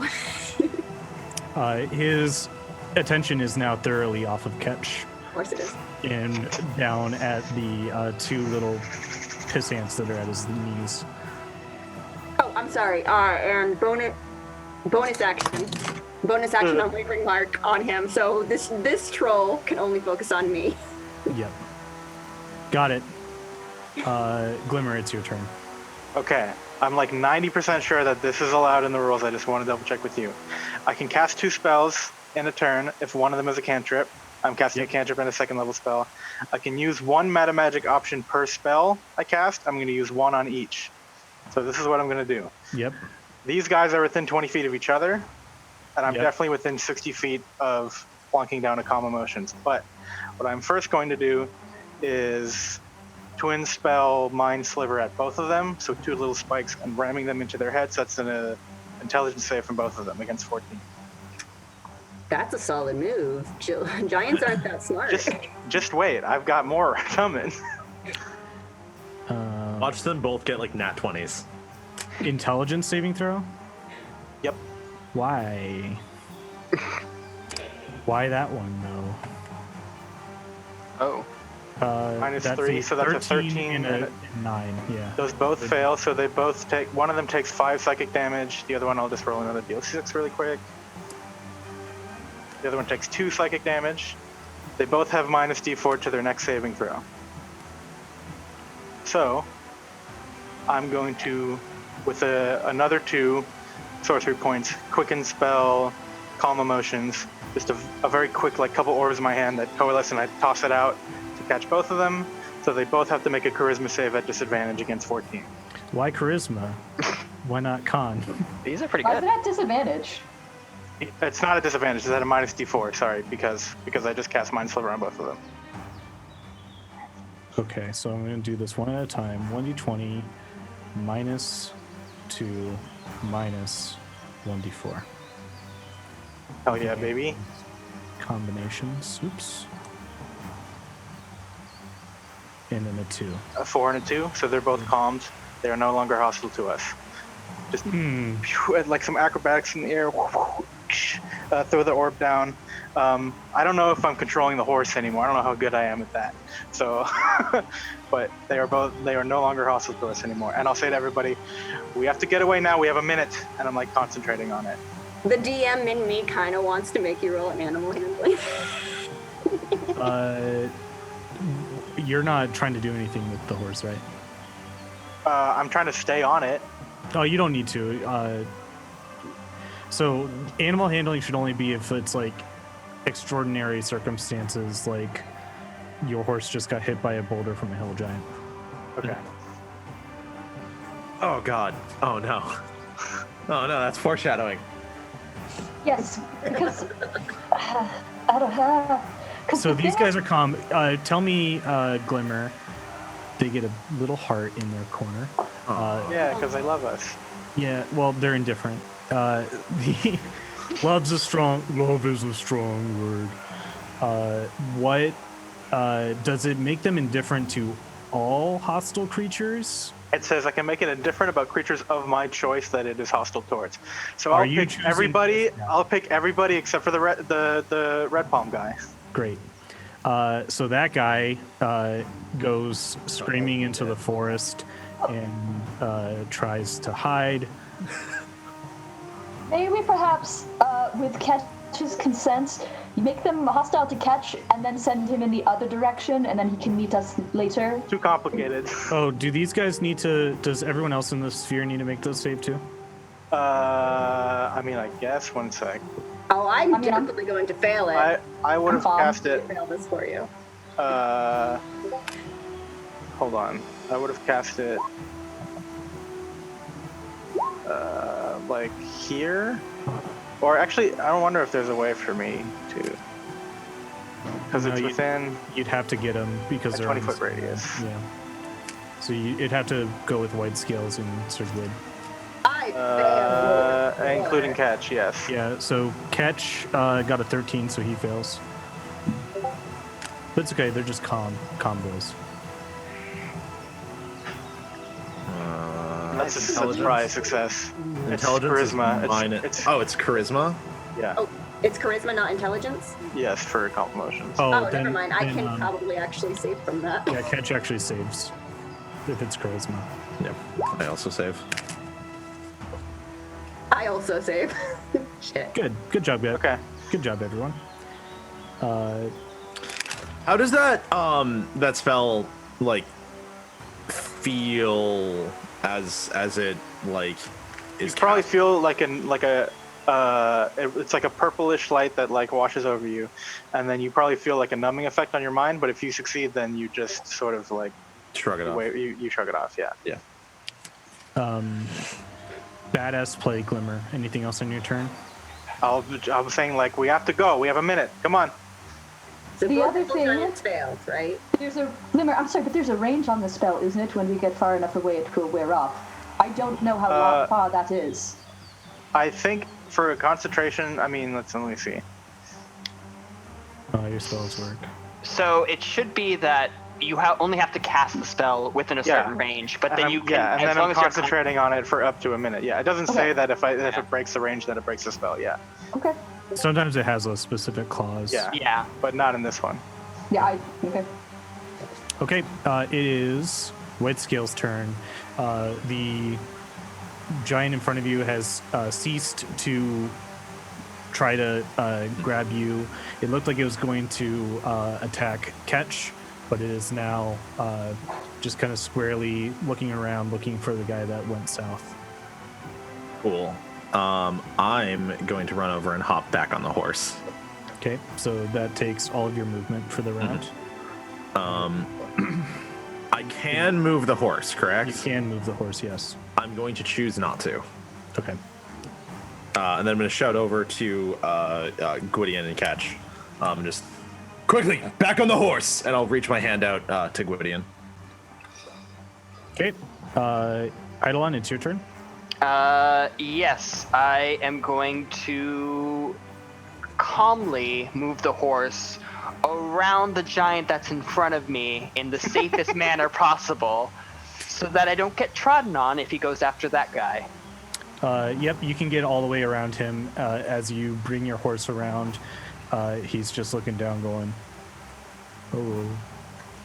I kind of give a good, like, hearty, friendly wave back, hello, but I don't say anything and keep moving. Okay. It is the giant's turn. This one is going to like calmly take the back of his hand and like you would like shoo away a cat, like try to get Gwydion out of his way, and start to like move down here, stepping over it like he's afraid to step on a Lego piece. He smells really terrible. He's actually going to stay in the road and like pull up a boulder and try to hit the fleeing red palm soldier. That'll hit.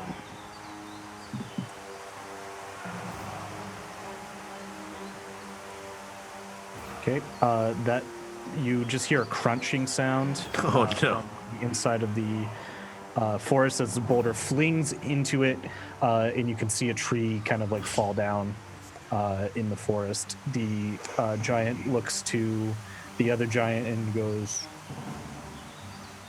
and then they both start to head back into the.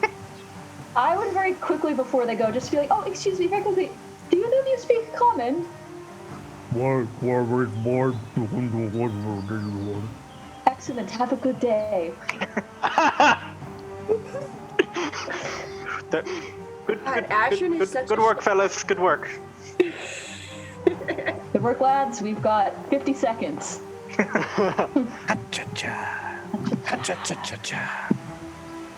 Technically, it'd be 52.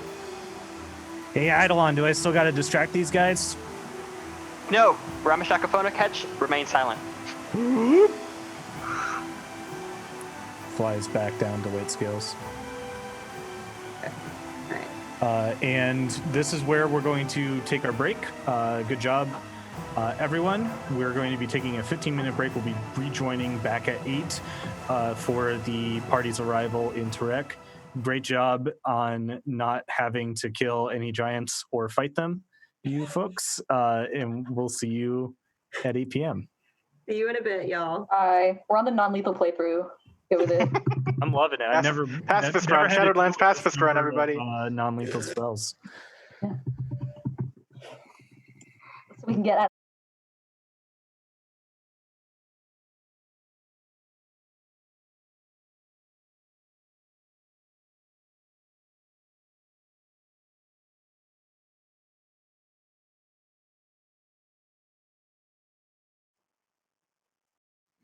Welcome back, everybody.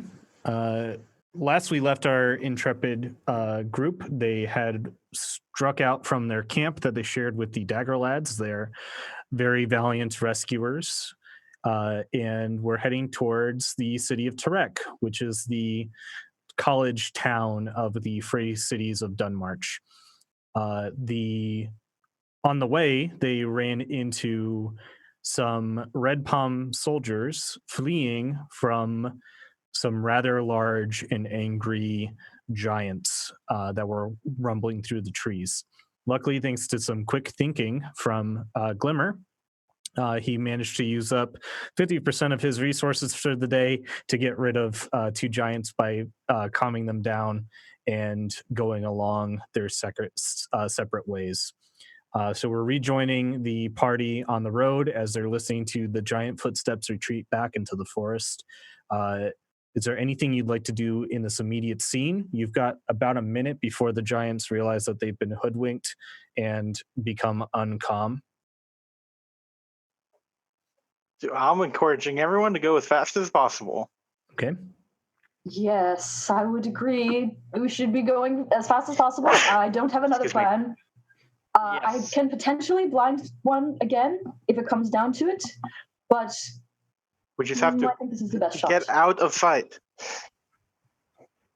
Should we perhaps head off the trail? No, I think that'll be more dangerous. Hmm. We just get as far away as possible. They're easily distractible. I don't know if they'll come after us. They're turned away and heading back in the direction that they came from, correct? Yep. Just go. Just head down the road. I don't think they're going to bother us as long as we don't provoke them. Well, we are going, I'm assuming. Like, we're talking Yeah. while we're riding. Yep. Okay. You're running. And your travel is otherwise uninterrupted as you make your way to Tarek City. The path winds through the forest, still abandoned. You don't see any sign of anyone else traveling the roads at this time. But what you do see is the city of Tarek looming in the distance.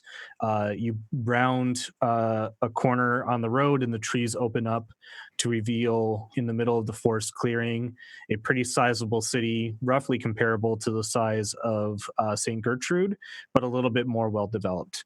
The curtain wall circles some larger buildings near the center of town, and outside the walls there are various well-paved and maintained streets with various lamps lighting everything in this kind of dim twilight that it currently is after your day's travel. The white pillar is the defining feature of this city. It plunges upwards, the tallest structure that any of you have ever seen anywhere, something that you would imagine there were many of during the old days of the empire, where the city stretched from sea to sea on this continent. Now this one stands amongst more shoddy creations.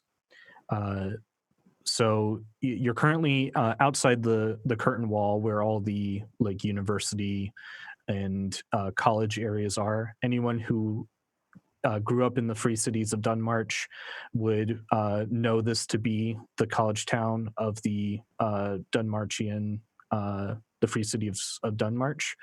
And the outer area is like places where professors live, places where students live, student housing. So it's a mixture between like high class, high earning people and the kids of rich people. How would you like to approach the city? I will bring up, like, as we get close, like, we have two people we need to meet. This Datch and Susanna. One for Susanna for protection on the road. Datch for what? Sorry, what did Verithor Grom say about Datch that he could provide us? I don't remember. Money in exchange for examining me. money yes, is yes, used for yes. examining, and also he just like loosely talked about like artifacts. It was like Grom trying to set you up with like adventuring tasks. Yeah, I think this is a good person to know if we ever come across anything. You know, I'm not planning on staying in the city. I'm probably going to be dungeon crawling until I die of dungeon crawling. Sure. Quite real. So I would like to meet with the Susanna if we can split up. I Well, think it's safe. I would like to talk about, do we need to hire anyone to take us to Greenwich? I would like to How see far what away is it? what the rate is at least, because I mean, we almost got flattened twice. Once by a big horde of red palm, once by giants. I mean, it's dangerous out there. I know we were just hired as an armed escort not too long ago, but if we could have another layer of protection, I would appreciate it. But if it's too expensive, then we can't do it. So Yes, We I need would to just see that. ask that you confer with the rest of us before you make any deals with them. I'm just going to inspect. If Eidolon isn't uncomfortable with it, I think any of the money that they're able to get with this examination would be good to put towards health potions, maybe. I know you're always Absolutely that, concerned about it. yes. I like not being dead, so you've wizened me up to. That's good. I've converted one. This is excellent. To the I cause would of agree not that it's dying. probably a good idea as well. What, to Okay, get health so- potions? Yes. It's a matter of pride. I don't really like saying I have to take health potions in order to survive. I mean, the ultimate goal. Oh is yeah, never no, need I them. figured that out. Yeah. On we go. Are you heading up to the? Are we all splitting up? Who's going where? I'm going Susanna. And then Eidolon's going to see Ketch. And then What time of day is it? It's currently like early evening. perhaps we should find an inn? I Something? am happy to go I find us can- accommodations. Glimmer, I'm happy to go with you to talk to Susanna. Sure. I would be Both appreciative of- Susanna and Detch would be in the walled city, Glimmer. Okay. And I would I'm- at least like a little bit of accommodation. I would certainly be appreciative of the chance to get some materials for my spell casting. Some of us need these things. Probably in the walled city, actually. Maybe if I could go with you guys in there. Sure. Okay. So are you going to Dutch alone, Eidolon? Feel like I'd you rather shouldn't. not. I can go with you. We can just run an errand for me first and then go do your thing. I'm fine with that. I could use just a little bit of magic shopping. I just realized I've got no money because Yeah, I me threw my neither. entire purse at that horseman. Yes, back in St. I Gabriel's. also did that. Against my advice, you did do that, Sigridian, so that's kind of a YP. It was so worth it. Boxer's such a gentle animal. Yeah, we forgot to get the gold for doing the survey team. No, we got Yeah, it. we I just have- threw all of it at the horseman. Yeah. Oh, wait, how much did we get from that? It was 10 for each of us. I thought it was more. I thought it was like 50. No. Yeah, it was 50 total. Total. Oh, okay. Oh, Okay. I would have thrown my other purse. I might actually still have 50 gold because I didn't put that in. No, it's It's 10. Glimmer's right. It's 10 for each. 10 for each? Okay. You got paid poo poo. It's not good. Not a good amount of money. Yes, perhaps after looking at my purse, I don't know if ingredients are quite in the wheelhouse and might be a longer errand than expected, so maybe not long enough for the time that we're in the city to get what I need. So I'll just go with you, Eidolon. As you wish. Well, what kind of things would you need? I could do some asking around. Pearls? Window shopping. Okay. Pearls. What kind of pearl? Like, as a spell casting component, a big pearl worth at least 50 gold? Or if you Oh. happen to see anyone with a long necklace of them who doesn't look like they're paying attention, you could also let me know about that. Okay. We've got you covered, darling. Thank you.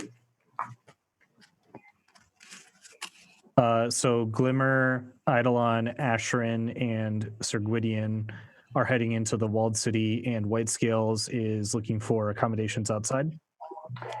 With cat, right? I was literally. It doesn't matter if Ketch is with me or not.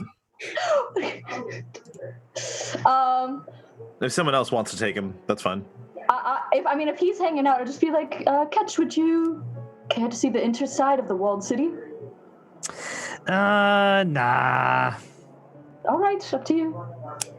Oh, is it? Yes, yes. Can I go eat birds?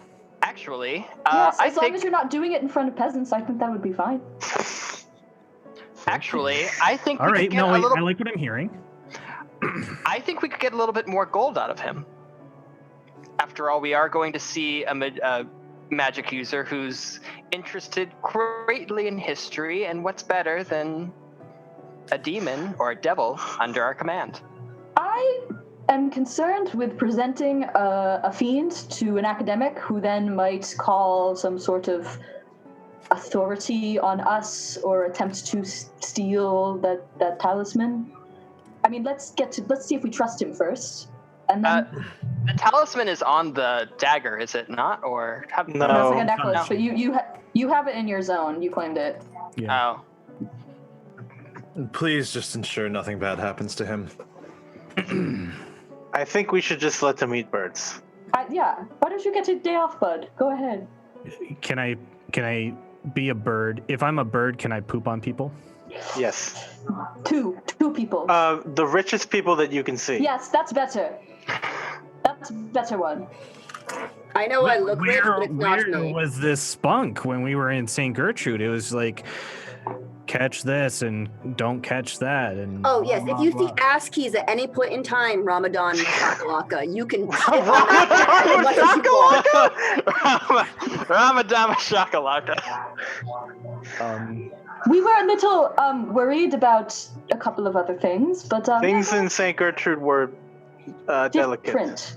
Well, I'm And glad again, that we're finally letting loose. So Okay, eat don't as get much used as to I it. can and then poop onto rich people. It sounds like my kind of Sure. evening. Have fun. Yes, just realize that boundaries must be set. Yes, don't let anyone see that you're a fiend, and don't eat any children or peasants, but you can poop on them. It's fine.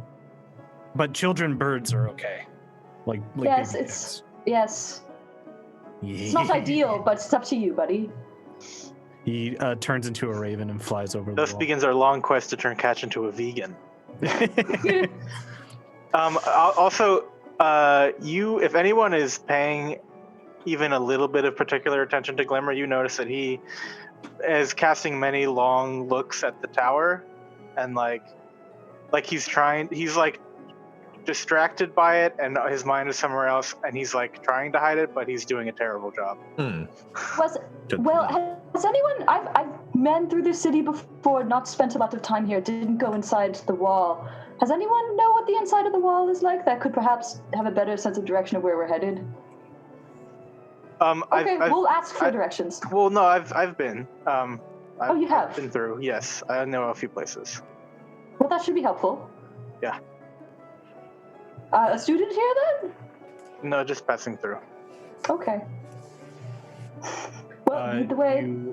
Anyone who is heading into the walled city, you approach the front gate, and you can find that it's absolutely swarming with guards. They wear kind of like leather vests over red cloaks with their the red hood pulled up over their head, and they've got, instead of a sheath at their side like you would expect a normal guard to have, they've got like a pretty standard looking black wand there. And as you approach the city, someone approaches and says, "Hey, hold on, are you folks students?" We have come for a meeting with one of the professors, actually. Victor Detch. We're escorting a dwarven artifact. Yeah, that sounds about right. Is that it? Points to Eidolon. Yes, that's it. Okay, Detch. Very well. Okay, can I just check your gums quick? Oh, sure thing. Uh, Yeah. I'm glad that all of Twitch has seen the inside of my lip.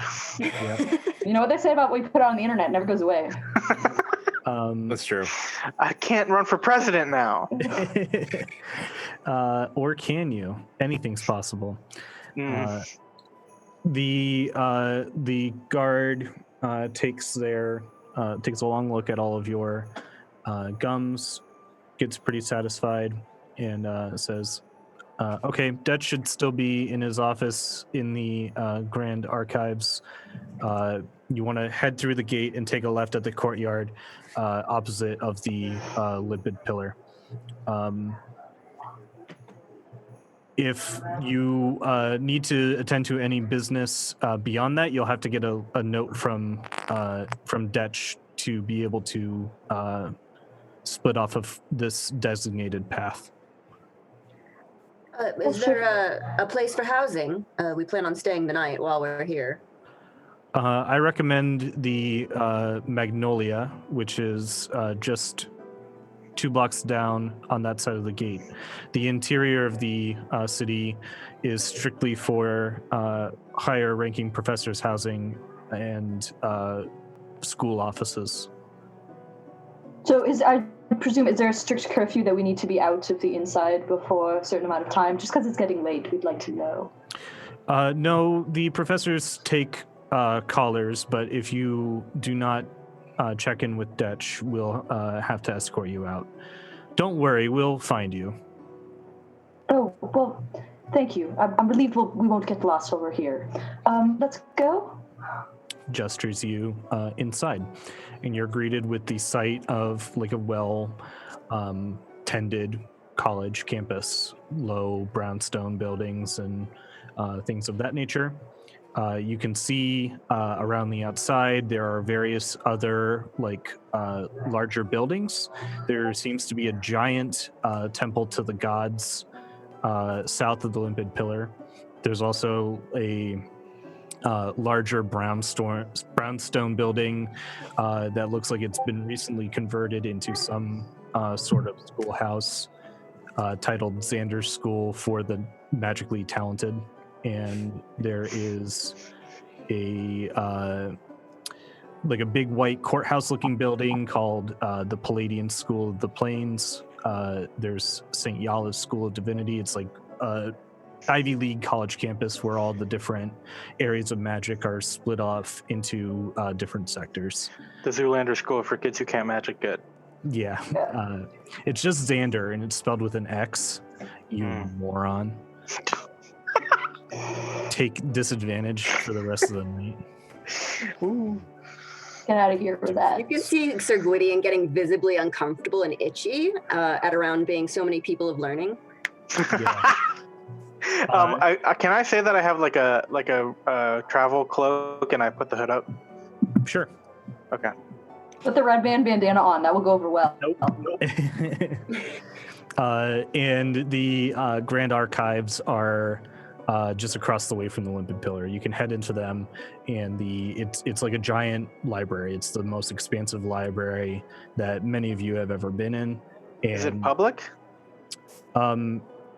If you get a professor's permission, yes. Okay. So as long as you're in the club, you're okay. But if you're not in the club, you're not okay. Make sense? Yes. Yeah. Okay. Yeah. So like anything goes as long as you're like okay with the higher ups, and that's where you're going to right now. You're going to go see a history professor. I will not go with them. I will split off and go to Susanna. Okay. Do you want to like try to like hide yourself away? Hide myself away. What do you mean?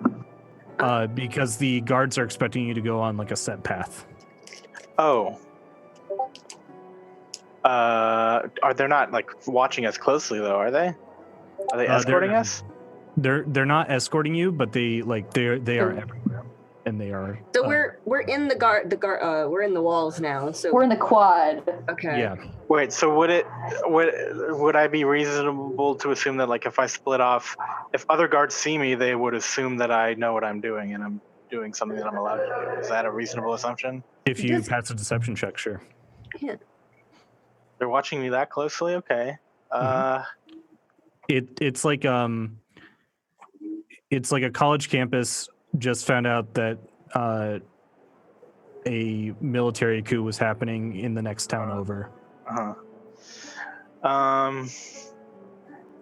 Does Glimmer look uncomfortable at the idea of Yes, I'm looking like increasingly comfortable. I guess, especially now that I guess he's remembering. Is the security always like this?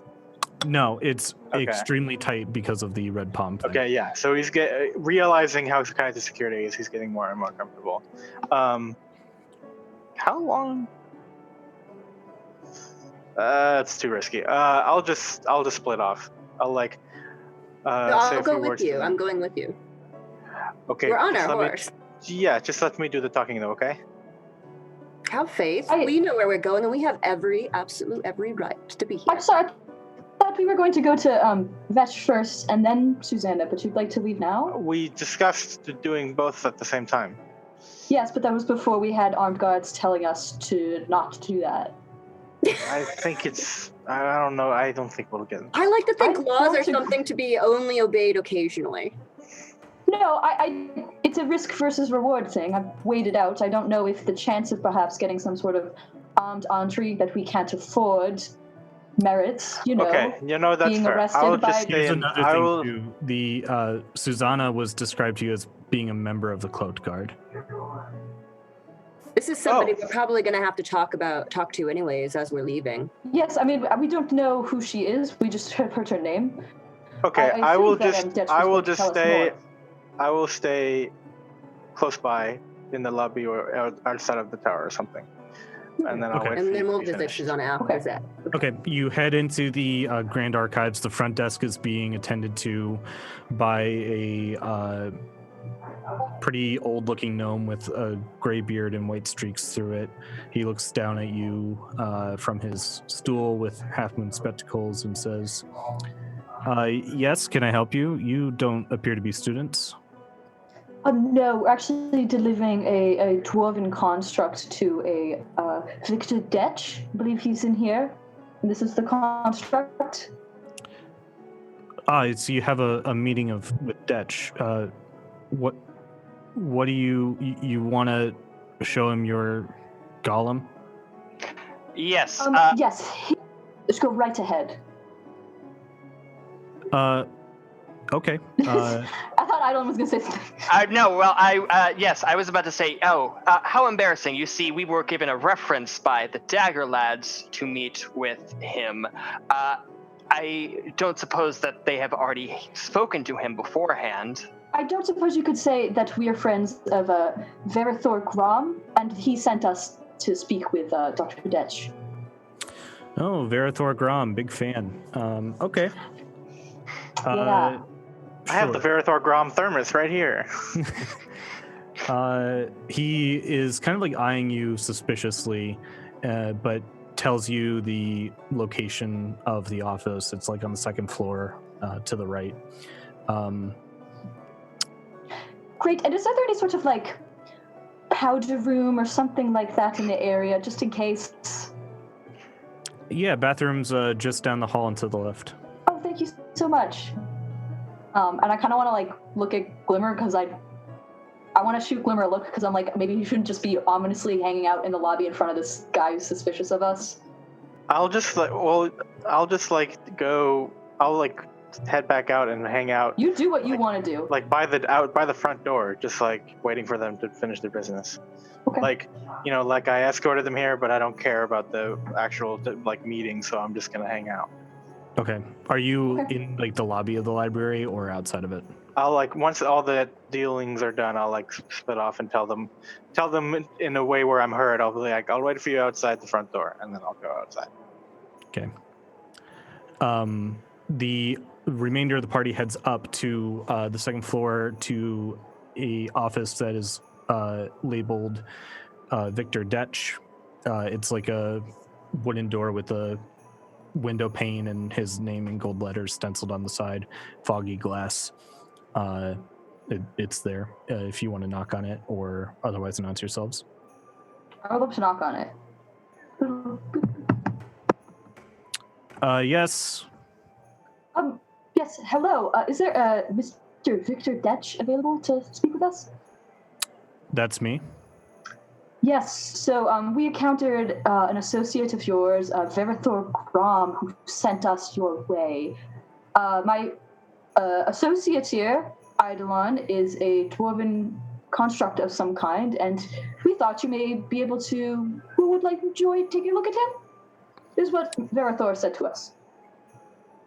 That sounds all right by me. And he opens up the door to reveal a kind of darkly dressed elven man with a black top bun, middle-aged for an elf, and a pretty cluttered office stuffed with maps and other various books.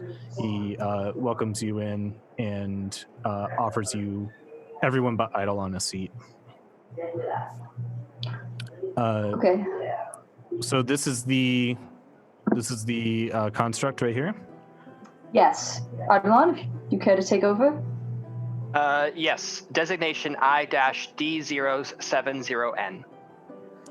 And you said Verithor Grom wanted Verithor Grom wanted you to show me this. As he said that you may be interested, and we were following. He did us a favor, so we figured we'd follow his suggestion. Yes, Verithor and Grom of the Dagger Lads said that maybe it would be best for us to make acquaintance with you, as we're also in the mercenary market. You know, we're aspiring, just like the Dagger Lads.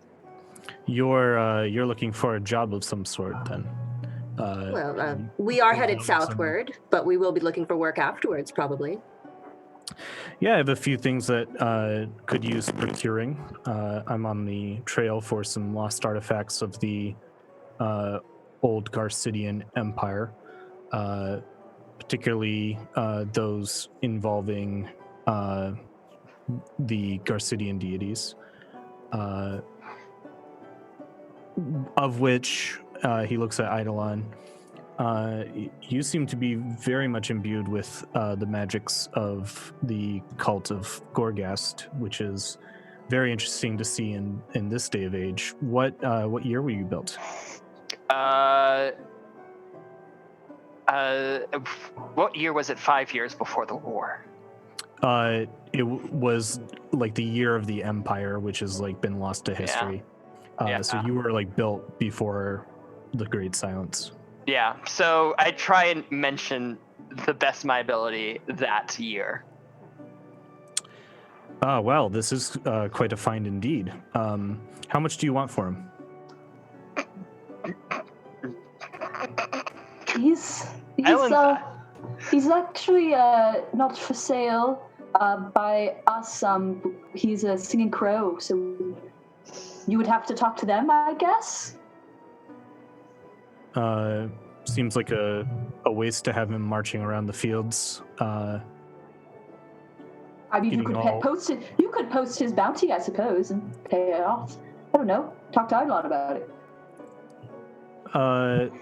He has his own ideas, huh? He certainly does. The whole personality and everything. It's quite fascinating. Well, what do you say? How much should I give these people money for your procurement, as it was? Unfortunately, I don't really think that you'll be able to pay off the cost of my debt. I see. That's a shame. He heads to his back desk and pulls out like a glass bottle of like a paste and hands it to you. Eidolon. All right. Yes, this is. Oh, this is some polish and tarnish remover. I would just hate to see this history get lost if you went mucking about on the open road, dealing with those red palm maniacs or anything like that. Thank you very much. Of course, we didn't come here for nothing. I'm more than happy to provide any information that you desire for history keeping, for first-person references, which I understand are very useful in academic settings. Yes, I do have quite a few questions. I'm afraid it would take at least a day or two to get through all the important details that I would like to. Are you available tomorrow? I would have to confer with my group, but I am not so sure how they feel about that. I will pay. He stops talking to you immediately, not regarding you as a person, and looks over to Asher and Gwydion. I will pay you 100 gold wheels if you allow him to be interviewed tomorrow. Well, I'll take it, yes. Well, let's think here, Sir Gwydion. That's like 2 health yeah, potions. We're working on a very important bounty as of right now, and personally, I feel as though we should think about getting that one in as soon as possible, just in case. But are you available tomorrow morning? If we do decide to stay, could we meet you then and confer with some of our associates first? Sure. And if I must condense, I will, but it will affect the payment, I'm afraid. I understand. What if, now I do really like gold, but what if instead of a payment of gold, we got to our destination in Rainmere much quicker? If you have a means for that's essentially where what's holding us up. We would be happy to explore Obsidian Rudens for you. Well, if you're speaking of teleportation magics, I'm afraid that the headmaster keeps a tight lock on everything in terms of that. So unless you're a student or a personal friend of Quillian Twain, there's no way that it's going to happen. I don't even become a personal friend then. You can. I don't even think you, good Sir Knight, will make it 3 steps into the tower, much less the headmaster's office. That's valid. I'm not really one for learning. I have a question for Jake. Yes. So I've done a little bit of wandering, a little bit of traveling. Have I ever seen this guy anywhere before? Seems like he's been around for a while as well. This elf? Yes. You know about the name Detch. Okay. It is an elvish name. Please roll a history check. Yeah. I'm so good at that.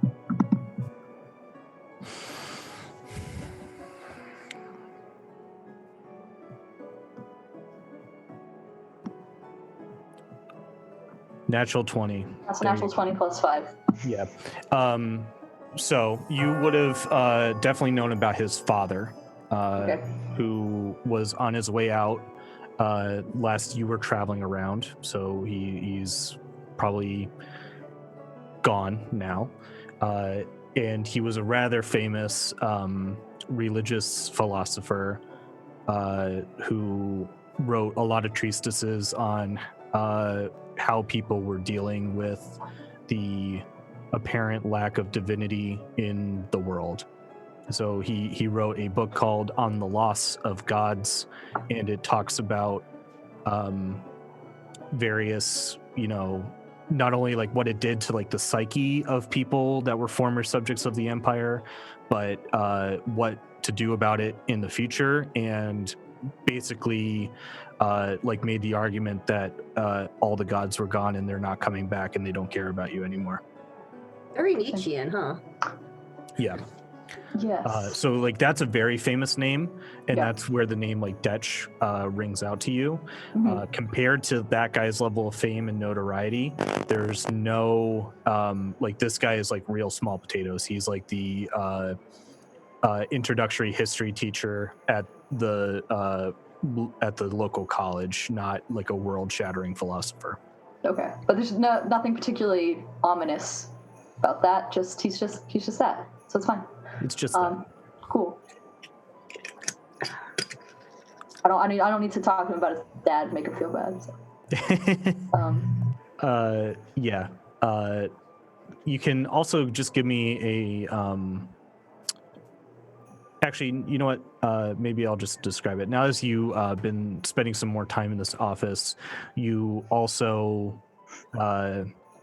notice like some things on the wall, some peculiarities. One of them is a drawing of the necklace that you found on Garrick Heartkeeper with the text wrong on it. Like it's like the wrong name, but it looks like the same necklace with the same chain and everything, like an artist's rendition. And you also see a drawing of Garrick Heartkeeper almost as he appears in the book of your bounty book. And it's only after being in this room for a while that you like notice it's kind of like behind like a pile of books. But the thing that tips you off is the lazy eye that reminds you of Garrick Heartkeeper. So if the conversation is kind of starting to lull down and he hasn't kicked us out, I would kind of just like start looking around the office and then just casually be like, "Oh, that's an interesting drawing. What's that?" To the pendant one. Oh, that is something that was seen around the neck of the Scourge of Westward. It is it's some sort of infernal artifact by my estimation. Is that your field? I presumed it was something about dwarven history. No, I deal with all history, particularly religious history, and knowing the Empire, almost all history is religious history. That's very true. And then is that Garrick next to him? That is indeed Garrick Heartkeeper. I'm surprised you know the name. Most of them know him by his title. Yes. A bit of a history buff. Yes. Very interesting moment in Westward's history. His attack on the city above. I think there's something about necromancers and their connection with the dead that puts them in a particular alignment with the god of death, I think. That's a logical conclusion, I suppose. I haven't put that much thought into it, but just curious. You've got a couple different things in here. It's always interesting to see an academic's office. Why do you think he attacked Westward? You're a historian. Great question, Sir Gwydion. He was crazy, wasn't he? I mean, sane people don't teleport armies of zombies into the middle of a city just to Sane death. people also don't make giant golems like I do Eidolon have a over here. motivation. Well, actually, that's a good point. Eidolon, why were you made? My creator was a master of divination and enchantment, and he foresaw the war coming. Now, I was created for personal protection as well as being his personal valet. See, that doesn't seem so illogical to me. It is definitely fantastical, but if you foresee danger coming, it only seems natural that you would create an object to help you ward off that danger. Hold on a second, valet. Did you carry him? Did you scoop him up? Only when he required to reach the top shelf. Interesting. Didn't think to ask before. Though I suppose what was the name of your creator? Shit, I forgot his name. Yeah, I looked it up earlier today. So yeah, it was, I know it's the dark is the second part. It's, I forgot what the first, Durak. Durak the Dark. Interesting. I'll have to do some research on that name before you return tomorrow. Well, this has been lovely. I would like to remind you that I'm going to pay you 100 gold for the opportunity to speak to your robot. And just a question. Would interrogating a devil be of any interest to you? Depends on what sort of devil it is. That's usually the work of the Palladian School of the Plains. Well, I happen to have the power to summon a small imp at some times. That's very interesting. An imp bound to the service of a wizard long ago. Durak the Dark. Yes, he did dabble in some conjuration as well. Yes. If you're not so scared about the prospect of bringing an imp into the school, it seems perfectly fine with me. If you think he's got relevant information to share. Perhaps. We'll see if he's cooperative. Yes, that's always a problem, isn't it? Yes. But it's something to discuss, for sure, with him. Very well. He hands you the polish. Keep that on you. You wouldn't want the tarnish to wipe away the specifics of the runes and things on your plates. And I guess I'll see you folks tomorrow. Eidolon bows. Yes, I suppose you will. Sir Gwydion will outstretch a nice firm handshake to Dutch. Say it is an absolute pleasure to make your acquaintance. I hope we see each other more often past this little learning experience you're going to have. Quite. We're going to switch cameras to Glimmer. Glimmer, you're outside the Grand Archives. I am trying to stay as out of sight of general foot traffic on the street as possible. Just so trying to be. You would like to hide? Hide, but not look to the guards like I'm hiding. Just sort of okay. Just sit down with my back against the wall with my head down, so nobody sees my face, that sort of thing. Are you planning to go anywhere? Out Not here, right now. For your friends. I'm waiting for. I was gonna go to Susanna by myself, but now that the guard is so tight, I'm waiting for everybody else. So okay, then we don't need to have any other scene. We'll switch over to White Scales. Quick, you're figuring out lodging. Hello, White Scales. Yes. Hello. Okay. Yes, that is absolutely true. Where you so the guards at the front gate made a recommendation to go to the Magnolia a few blocks away. Yeah, which is outside of the town, right? Yep. I would head there. Okay. Pretty quickly. You head down the street and take a left and find yourself in front of a pretty homey looking college bar. There's tables outside. People are eating and chatting. When you enter into the bar, it's being tended by a massive 9-foot tall blue-skinned gentleman with a cow's nose and big floppy ears wiping down barware. The rest of the tables in here are almost completely packed with a very familiar looking sight of Rainmere soldiers.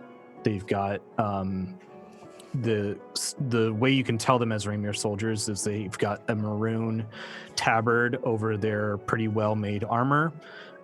They have a bunch of helmets sitting next to them that are sort of like a World War I trooper's helmet with a very wide brim to keep the rain off of themselves. They're like umbrella hats. I suppose I would approach the blue-skinned individual. Can I identify what race? It's a very rare race. It might not be one that you've seen before. I'm pretty sure Jason knows what it is, but let's see if White Scales does. Yes. Roll a history check. Yeah. Yeah. No. Absolutely not. No, some kind of orc or something. Strange. It's weirder than you. Yeah, I'll approach that individual first. Kind of as I walk past, I kind of want to listen in to see if I can hear any of the Rainmere soldiers speaking of anything. Yep, they're kind of drinking and having a good time and speaking of their travels from Rainmere up here. There is a kind of more surly, well-dressed individual in another corner with a little bit higher quality armor, and he's currently writing in a little notebook and looking over a map. It appears to be the commander. Other than that, they're just talking about their travel plans, and that apparently means heading to St. Gertrude. Okay. So before doing anything with him, I would like to approach the innkeep, or barkeep. Hello, welcome to Magnolia's. Excuse me, Jake? Come again? Hello. I would like to. Sorry. I'm looking for accommodations for 5 individuals for one night. 5 individuals, one night. We're kind of full up with all these Rainmere soldiers in our various rooms. But I can fit 5 people if 2 people don't mind sharing a room. Yes, I believe we can accommodate that. Can I have your names for the guest book? And are they with you? They're not currently with me. They're in the city. They should be here in a little bit. Oh, yes. I'll just take all their names, please. Excellent, and then I'll give the names. And who's going to be sharing the rooms? I think it would probably be best if Glimmer and I were to share a room. Actually, now that I think about it, we could probably cut down on it. I don't think that what do you call himself, a Warforged? I don't think that he sleeps. If we only use 4 rooms, that might be better. Oh, yes, I only have 4 rooms anyway. Excellent, then we'll do that. Okay. How much will that come to? 1 gold per room. Excellent, and I'll take out the 4 gold and I'll slide it over. and I'll take 1 extra gold and kind of push it towards him. What would some Rainmere soldiers be doing here? Oh, those lot, I think, they're just passing through on their way to St. Gertrude. They said they were part of like some sort of relief effort. What would happen with the tragedy up there? Yes, I got to see it firsthand. Oh, you were there? Unfortunately, I was. You should go talk to Commander Oriflam over there. You say his name is Oriflam? To some eyewitness testimony. Excellent. I think I may do that. Before I go, could I have a cup of ale or mead, whatever you have? Oh yeah, we got ale and mead, and I could put it together too if that's how you swing. That would be fantastic. Thank you. Ale and mead, we call it a snake bite. Hey, White Skills, can you just ask him why are you like this? I'm so sorry. Cool.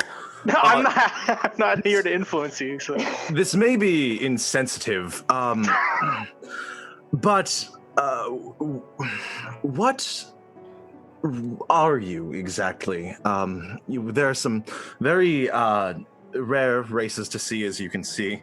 Oh, I'm a bartender.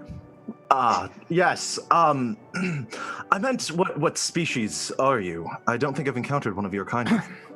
Oh yeah, we rarely make it into the cities. We're a race of nomads, usually found out east. Oh shit! What's that? I know what it is now. Never mind. We are generally called furbolgs. Oh, excellent. Thank you. I may have to ask you a few questions later. I'm gonna go talk to you. Oriflam, did you say his name was? Yep, Commander Oriflam. Thank you very much. And your name? Oh, Zinko. Zinko, excellent. Pleasure. Thank you very much. Gives you a nod as you head over to Oriflam. We're gonna rejoin the other group over at the library as they're making their way out of the city and rejoining with Glimmer. how did it go? I had a lot of concern Yes. about bringing up Ketch. Because what do you think would happen if you brought Ketch there? He gets I interrogated. would like to know what you think. Yes. And do you think the professor of history, who has particular interest in artifacts, including the one that contains Ketch's name on his wall, would ask him about that, and then would find out that we had that and lied to him, and then would wonder why, and then would also might wonder why we would have this and said nothing about Garrick? So you see my concern. Oh, you sweet, sweet, innocent girl. It's clear that you have spent not enough time around magic and not enough time around devils. You see, we have absolute control over him. We can make him say whatever we want. And as long as we get some extra cash out of using him, that's fine. I don't see any problem with it. Eidolon, actually, I used to think that also, but Catch just told me that is not how it works.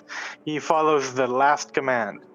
He doesn't let two commands contradict each other. He follows the most recent one. And if you have this information? I tried something that You weren't intending on making a deal with him, were you? No, I was actually intending on stopping a deal from happening. I was trying to convince him not to offer the deal to us anymore. And why would you suspect that someone else is making a deal with him? It was just a safety measure, I'm worried about it. I want to be as careful as possible. We're all going to have a talk later. Yes. I am not interested in the deal, trust me. Mm-hmm. But we're still all going to have a talk about demon privileges. Yes, but dogs have eyes and have seen quite a bit of whose Catch's favorite shoulder is, let's say. I don't get it. If the gods don't exist, then souls don't exist, and devils. Are you saying that Catch has a crush on White Scales? No, I'm saying that it seems like they chitter and chatter a lot. I've noticed it. Are you jealous, Glimmer? No.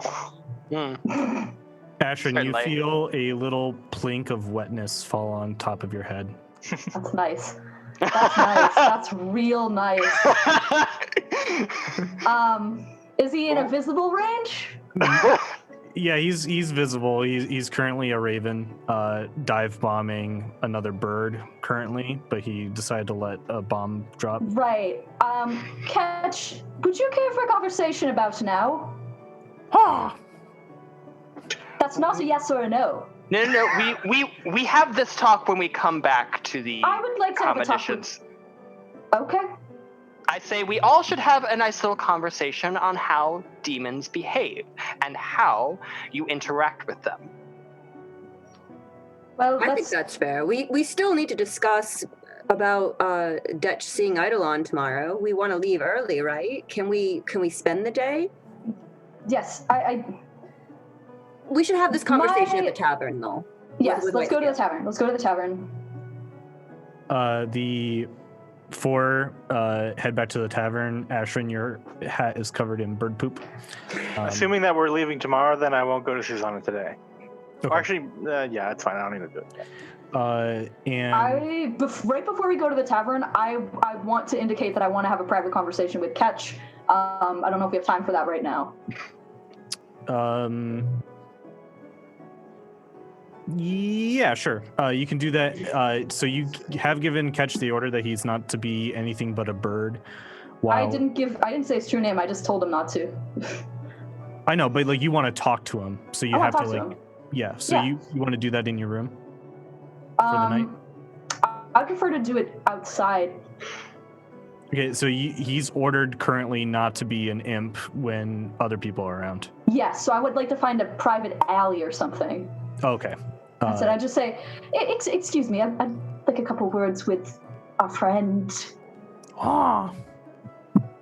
You head down to a private alley. Okay. Catch, can you please turn into a form that can speak?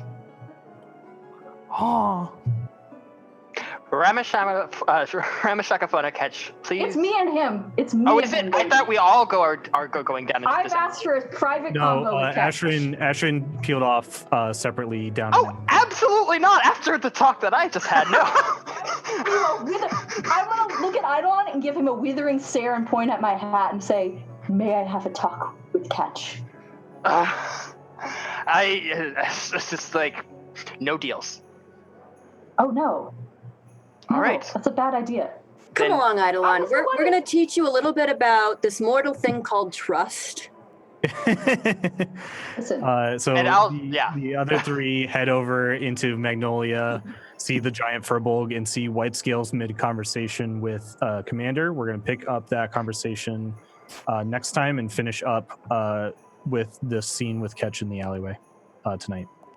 For tonight? Great. Yeah, we're gonna finish this up, and then that'll be it. Okay. So I'm gonna say, Ketch, if you're not going to be in a form that can speak, at least listen. Listen. Have I hurt your feelings because I used friends on you once to explain that your little deal doesn't work or anything like that? Can you get over yourself? Whew, okay. Well, see, here's the thing.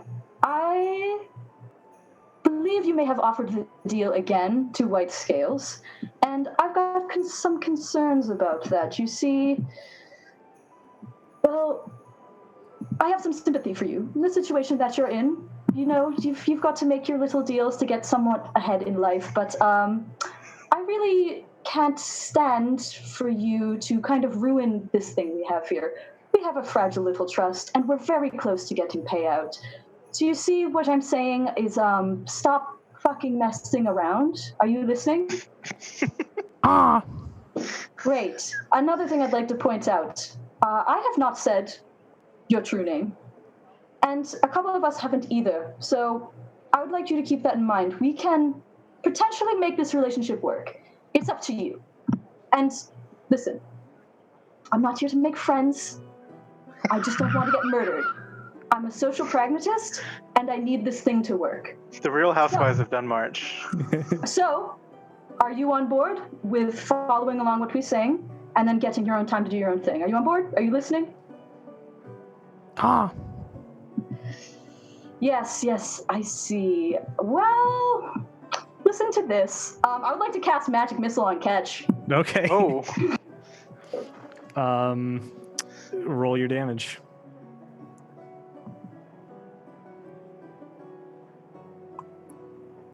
Can you just read it out to me? I'm looking for the stat. 7? Yep. Great. And 7 damage. yes, so you're not going to get away with getting in the way of this fucking thing and my fucking money. Is that just straight kill Ketch? Yeah, I cast Magic Missile again. He tries to run away, but he can't get out of the way in time. He Great. becomes a pile of feathers and dust as Ketch is removed from the mortal plane for at least a week. Great. Oh no! Action. Some of us are definitely gonna notice then. Yeah, I was just about to say a week. Just make like a Ketch plushie and I've got a reason ready to go. Yeah, I walked back to the tavern and entered inside. So you guys talking to the bartender, and I'm like, oh, we got rooms. Cool. Ketch is nowhere to be seen, and that's where we're going to end off for tonight. We're going to pick up on Wednesday at 6 p.m. As they talk to this commander and deal with the ramifications of killing their devil friend, maybe explore a little bit of Tarek City, and heading down towards Raymere for their big payout. We also have a variety of other, as Tavern of Tales, have other streams that you can watch on Mondays and Thursdays. One of our game masters, Tyler, streams Magic the Gathering Arena online from 3 to 6 p.m. on, again, Mondays and Thursdays. We also have our ongoing D&D program. You can talk to me and some of the other members around this digital table through Discord. We talk about Dungeons & Dragons. We help you make a character. We bring you through the adventurous world of Eberron. We also have some other projects in the works. So if you're ever interested in what we're doing, follow us on social media. We've got Instagram, Facebook, and Twitter on various handles of Tavern of Tales. But until next Wednesday, No, just until Wednesday.